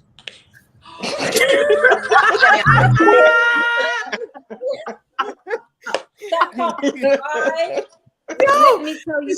Okay, sorry, miss. Sorry, miss. Oh my gosh. Natalie knocked herself off. Natalie got so excited she cut herself off. Yeah, because she's not here at all. I can't even put her back on because she's not here. Oh, she's gone. Oh, I wanted to hear what she was going to say as well. Where'd she go? What do you? So, Gary, let me start with you, because I know that you know, like in your line of work, you're more up to verse with a lot of this stuff. Is it like disrespectful now to call someone sir? Or right. So, to be honest with you, to send it, I have this at work all the time with reception. So it's reception. People come into reception, and then colleagues or people will say, hi, miss, sir, and people make complaints to say you're misgendering me, and complain to management and said the person's misgendering me. And they said they spoke to the person. So the person said to them, I'm really sorry, sir, I didn't have your appointment. Miss, I didn't have your appointment. And the person said, I'm not a miss. I identify as a guy. And then the person must have said, okay, sorry, miss. And the person got upset. And then because the person was getting upset, they were getting more flustered. And then they said, miss again. Oh, God. So then there was like the person wrote some big massive letter talking about what the issue is and about misgendering people. So it does happen. Whenever I do work with people, or especially when I see a trans person coming into my clinic, I don't even say miss, I just call them by their name. All the drama. Yeah. Can I help you, Karen, or whatever their name is, I just use their name. So even when I'm writing the notes, I put patient, PT, or the person's name. I don't put she or he. I just put patient's name or patient. Patient or put their name, because I ain't getting into it. But if I was in my personal life and I was driving and they were in my cab or something and they were going like that, all now would have pulled over, tell them to come out my cab. Yeah, I would have told her get out. Fuck out. Get the fuck out of here. Fuck out. I would have She crazy. She displayed several different kinds of behaviors that I won't even say on here. And some of them end in privilege. And I was just like, get the fuck out of here. I would have dragged her out. You want to be treated like a mister? I would have treated her like a mister. But she did try the magic white girl tears. for a couple of seconds. I'm really upset now. He's been not aggressive to her. She has been aggressive. It's like she's having a mental breakdown in his cab. And then she turns on the tears and does all of that. Honestly, I can be very patient, but I also have a very other non-patient side. For things like that, I would have been like, get the fuck out of it. We're not doing this. Because I know I try to be respectful of everybody's sort of wishes. And I try to be respectful of heritage and gender. I try to, try not to, but I was just like, wow, it's so sensitive. Like, sometimes you see memes and it says it's all right to be like heterosexual as well. And it's like, we're really at the stage now where, because she was clearly a woman, right? Yeah. But did she identify? But see, the thing about it, she didn't even say what she identified as. Exactly. I'll see you next Tuesday. She was identifying with that parallel. There you go. All she said was, I don't want to be called Miss. So, and you could have just said thank you.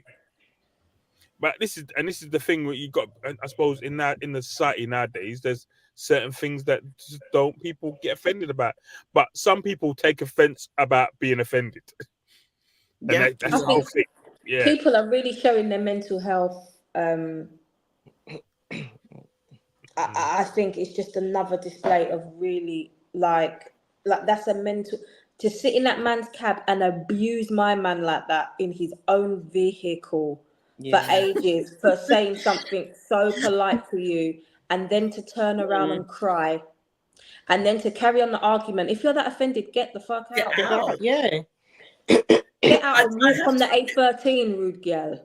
Because you would have been out of that vehicle. You're mad. I just felt like there were so many different tones in that thingy. It was maddening to watch it. There were so many different undertones in that exchange.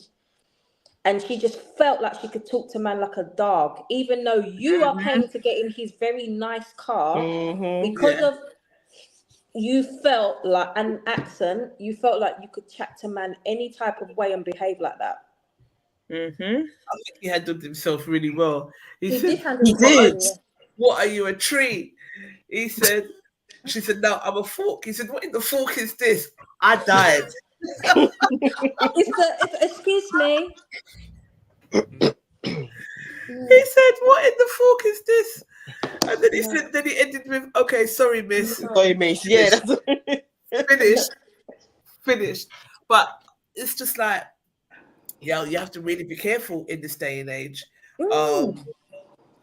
What you say and how it could be taken to an offence. And from what Gary was saying, you could be complained about like for being misgendered. And I've witnessed it. I've witnessed it in well, I won't say, but I recently witnessed someone get in trouble formally for that.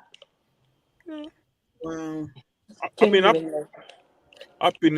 didn't get in trouble for it, but I told when I first started doing youth work back in the early 90s, mid 90s, I said something about, it's the two ladies, and then I got told off. I was doing training, well, I was being trained, and they said that you can't use the word, you can't call people ladies because it's seen as a diminutive term for women. So I have to say the two women. I said, well, I think ladies sound better, and she said, no, you have to say women. And I had that whole education bit on it about how and why. I would have been like, oh, okay, the two bitches. Because what?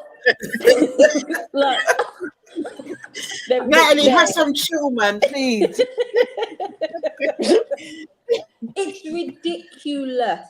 It's ridiculous. Honestly, it's shoved down. It's shoved down our throat. I think everyone is entitled to feel how they want to feel. Everyone's entitled to believe what they want to believe. But just the same way you shouldn't push your religion on someone else, the same way you shouldn't push your political views on people. I just think it should be like that across the board.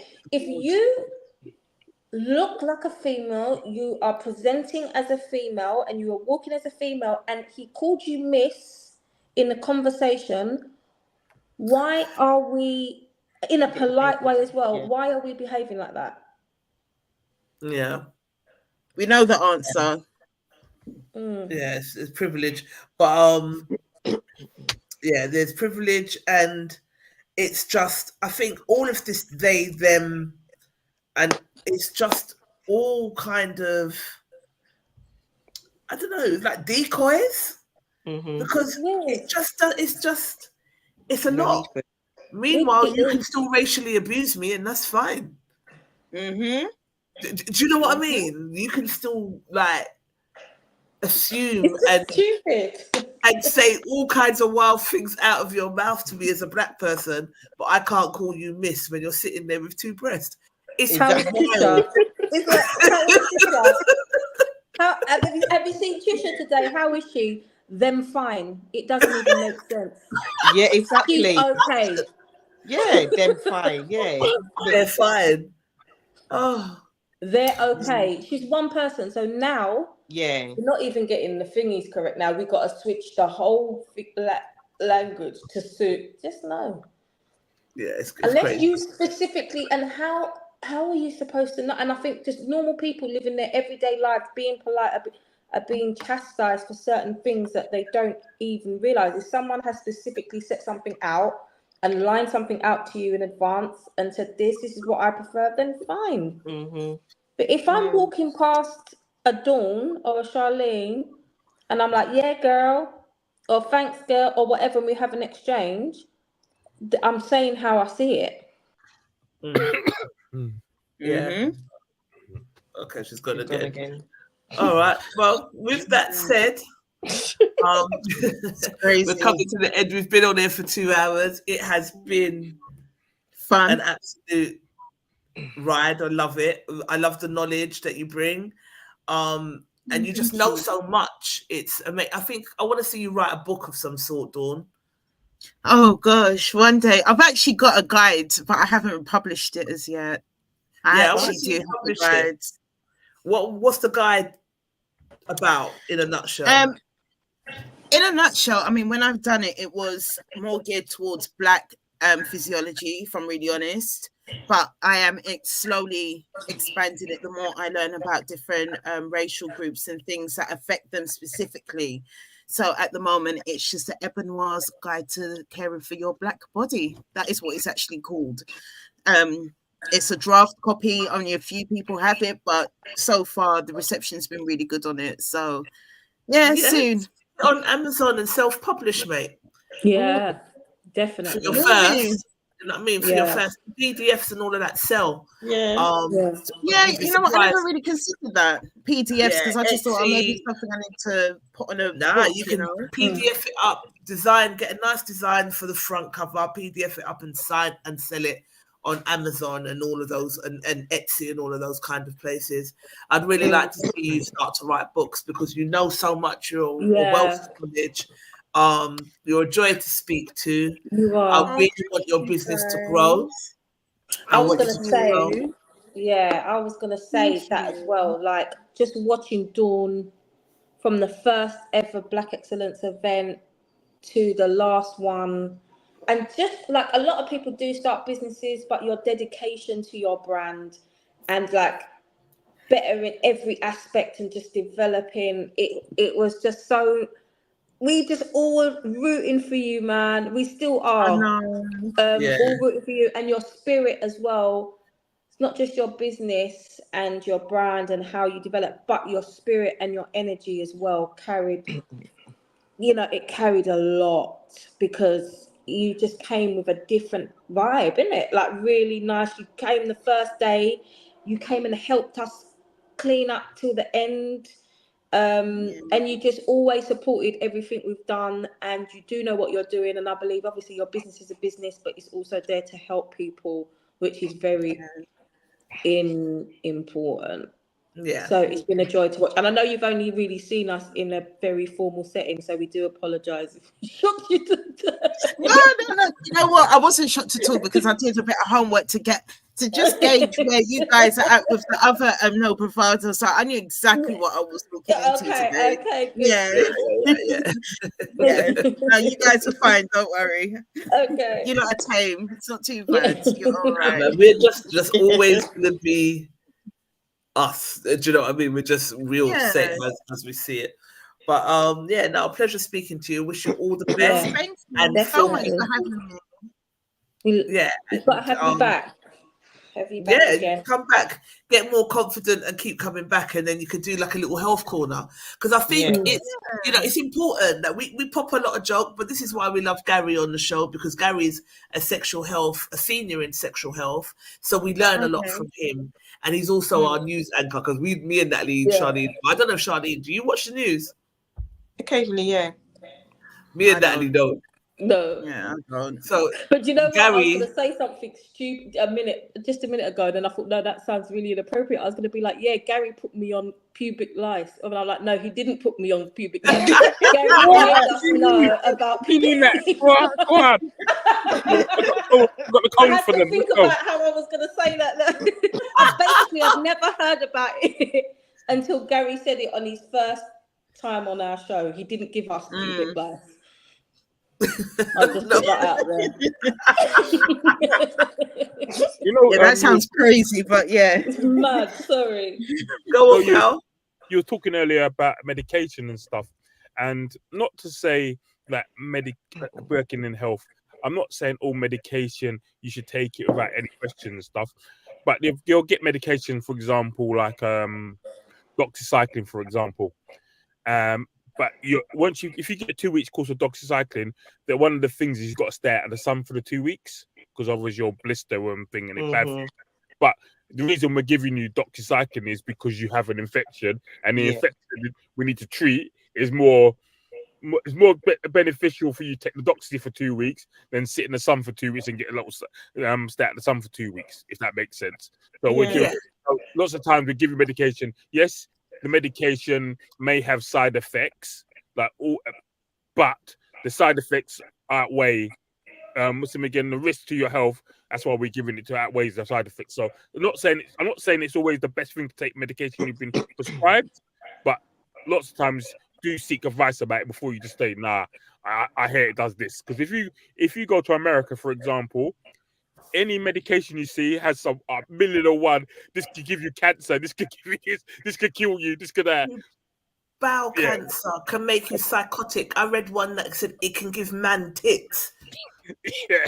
That's like what the hell is in this that it can give a man tits? Yeah, that's what they tried to give me when I was pregnant with Mason. Some sickness tablets, but it was for antipsychotic. Why are you giving me that? Why are you prescribing me that when I can't keep anything down? So, but yeah, as I said, it's kind of sometimes they look at the bigger. So if you're gonna die of a heart attack tomorrow or next week, they may give you a medication that maybe affects your liver, but it will stop you from dying from a heart attack this week. So they have to weigh things up. So I'm not saying it's always the best thing to take, but sometimes you kind of got to think about why they're giving you medication. Like, for example, if you get there's a medication called PEP which prevents HIV. So if someone's got HIV, it stops you from getting it. But the actual medication itself, we have to do liver function tests because it's not great for some people's livers. But what's beneficial more, catching HIV or stopping you? You mean so you're more just no longer don't monitoring. Sleep with someone who's got HIV, like or use a condom. Like I need my liver. I need it. I'm not saying I actually need my liver. So it's like the lesser of two evils. That But I do think there's also like, and I get it, and especially from a professional standpoint. But I do think there just because of the way our bodies are made, and just because of the way we are made and what we are made of, I do believe like 90% of the time there is a herbal There remedy. is. Just probably haven't, we just don't know it. 100% there is. 100% there's always going to be a herbal remedy, but the thing is, from a naturopathic standpoint, disease normally falls into 3 categories, and that's either parasitic, mold, or fungus. Now, if you're going to do things the herbalist route, then you need to know exactly which one of the 3 that disease you have falls into, and then you can treat it effectively, because it can be done. There's a herb for every single ailment on the planet, and the pharmaceutical industry actually uses aspects of those things and puts it in medication instead of just giving you the herb. And the biggest issue that I have with the NHS or all medical industries is that they treat the symptoms and never the root cause. It's just a symptom. So you're kept in a perpetual cycle of being infected, getting antibiotics, getting this treatment, but you're never dealing with, why am I going through this in the first place? That is the thing that's going to set people free. And I'm not saying that. No, I do agree. I do agree with that. Like, I do think that sometimes, for example, let me give it a health example. Blood pressure, for example. Now, people, you'll get blood pressure medication, and they will give you blood pressure medication to help with blood pressure or to reduce your blood pressure, but they're not looking at why you're having high blood pressure.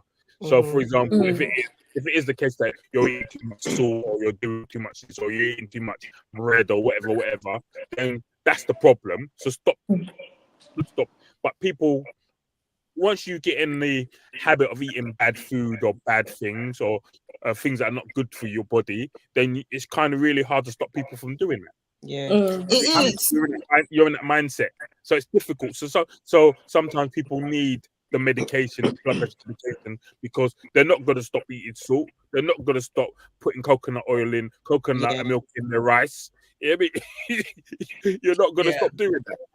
And this is the thing, it's about undoing the indoctrination and the habits. It's breaking habits, and that is a very difficult thing to do when everyone has been programmed to do things a certain way or to believe a certain thing or whatever. It is very difficult, and that's probably one of the biggest obstacles that I face when I'm dealing with people, whether I'm speaking to them at a pop-up or if it's someone that has called me directly and it's like, Dawn, what can I do about this?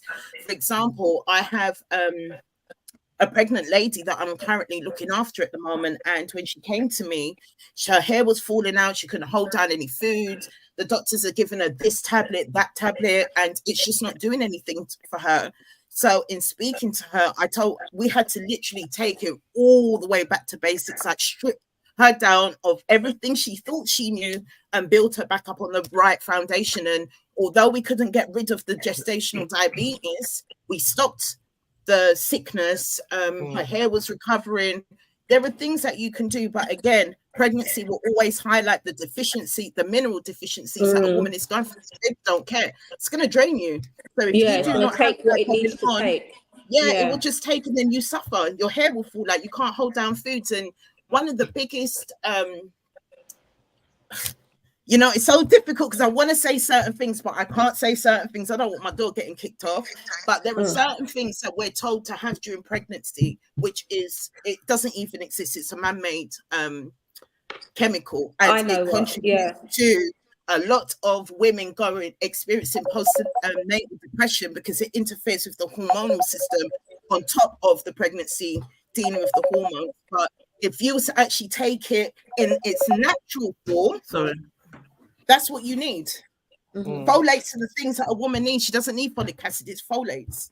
That's the thing that's going to help a baby develop and what a baby needs in order to actually have that solid foundation. So I remember when I went for my last consultation to get signed off, and I'm thinking, okay, I'm just going there to make sure everything's okay. And I do my doctor, mum, Desiree, I'm sitting there, she's going to me, how? I'm like, I'm fine, tamoxifen is fine, it's little side effects, but I'm getting over it.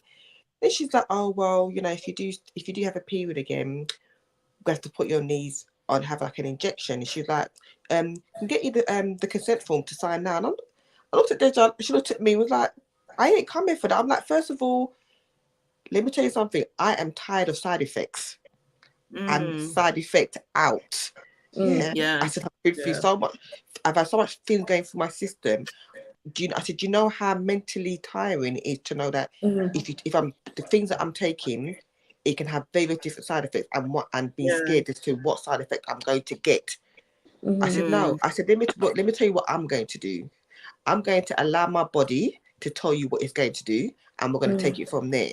I'm not just taking something just in case. I said, you haven't told me what the bloody thing is, first of all, so I can research it. When I did research it, it causes your sex drive goes down. It can cause a bit of depression. You can suffer with a bit of headaches as well. And I'm just like, and even the numbness as well. And I'm like, I've already got numbness in my feet. I don't need no more numbness. I don't need no. Yeah, I was like, you know what? No, just leave me alone. I see you later. You're right. Yeah. Yeah. You're right. Jigger's gone. Me don't know him gone. But we did say bye, and then we just went on to a whole different. Oh, he's back. Yeah, sorry. But no, sorry. It's good. Look, there's a message. Good. Thanks, Dawn. Looking forward to learning more from you. So, and that's the point. It's always good to have, like, we've got a whole array of people in our group that are doing wonderful, great things, and it's good to talk to you guys and shed some light on the wonderful, great things that you're doing, and it can help someone. So thank you for being here. Do you know what I mean? Thank you for being here. And it seems like you've got somebody who wants to talk to you already. So that's a customer for your business, and someone that you can help. You know what I mean? So importantly, the next Black Excellence Award we're going to give you is for your book then. Yeah. Whoa! Don't put me under that. And incentive. Where we can get our copy. Yes, you'll get your copies, a signed copy. It will be worth something one day. You'll be the first. Yeah, it will be. It's worth something right now. Yeah, absolutely. It's worth something right now. You're killing it. And I think it's such a unique thing that you're doing, because you're pouring all the ingredients and yourself and your knowledge. And that's what's needed for something like this. You're not just pushing products. No, I don't. I've never wanted to be someone just to push a product. Say, don't take this. No, if I'm gonna tell you about something, I want to give you the science behind it, so then you can make an informed decision about what you want to do. You don't have to come to me. You don't have to go to anyone, but you've got that information to do with what you want. You know what I mean? And that's more important to me than pushing a product on a person. Now you know something you didn't know. Yeah, you know, go and do your own research, whatever, you know. Yeah. All right. Well, always a pleasure. Gary, you got anything on the news that you want to tell us, or we're done? Nothing this week. Well, there's nothing to really say other than obviously President Trump's going to win the election, and so he's going to win. Man got shot, so he's gonna win. Yeah, he get shot. The thingy ricocheted off the teleprompter, and the blast hit him in his ear. Yeah, he got shot. Something like that. He got and shot at. His toothpaste did a 360. He got shot at, so he's gonna win. He's gonna win the election, and a convicted felon with his long list of felonies is a mad thing. I've never seen nothing like it in my life. So the funny thing, the most hilarious thing today was the David Lammy must have cussed him a couple of years ago about how he's neo-Nazi, the other blah blah supporter. And everyone in the UK was cussing, saying, how's Labour going to work with him now? Because David Lammy is the Foreign Secretary. And then Trump just got his new vice president, who called him a Nazi. a Nazi, this, that, and the other. And he's this, that, and the other. And Trump just made him his vice president. The world's and then we're wondering why things are the way that they are. It's wild, wild and crazy. Nothing going on. Just watch. I said, watch the things going on. The world is coming to and it's going to be a nice place soon. The weather's messed up. Everything's crashed. You know what I mean? Can't get no summer. Can't get no sun. We need to go. All right, Gary. I was feeling all right before I came on here. I know. Labour has been doing some interesting things. Yeah. They've made it extremely difficult for landlords, but we'll be here. That's for another show. So we'll catch up with that in the week. Yeah. Did you see the workers' rights one? yeah, I've seen that they've changed tribunal kind of dates from 3 months to 6 months, which I think is good as well. So there are some interesting things that he's doing at the moment. I wasn't too sure about Keir Starmer, but yeah. I said the same thing. God, the man's only been in thing for a week and 2 weeks. Give him 100 days at least to kind of get things going. Oh, Gary, you've got to go. I gotta go. No, give him 100 days. 100 days. He's not letting us have no joy. You know, no, it's cool. I said before, I think he's going to do a good job. I think he's going to do a good job for the country. I think he's bringing a total different type of politics where it's more about people than it is about individuals. So it's not about, oh, I'm the best, I'm this, I'm the Boris Johnson type of thing. It's more about, as they say, more about service to the community. So as far as I'm concerned, it may not benefit me, but as long as you're benefiting the majority of people, I'm happy with what you're doing. Yeah. And it's some interesting manifesto stuff coming out. I'm not going to lie. So yeah. All right, guys. It's been a pleasure, guys. Thank you for having me, guys. Thank you. Thank you for coming. We love us. Was it as bad as you thought it was going to be? No, you know what? It didn't take long for the nerves to go. So thank you for making it a nice. So you'll be back. Nervous as well. Yes, I will be. Of course, I will be happy to come back. Love that. Good. We love that. All right, guys. All right, guys. See you later. Bye.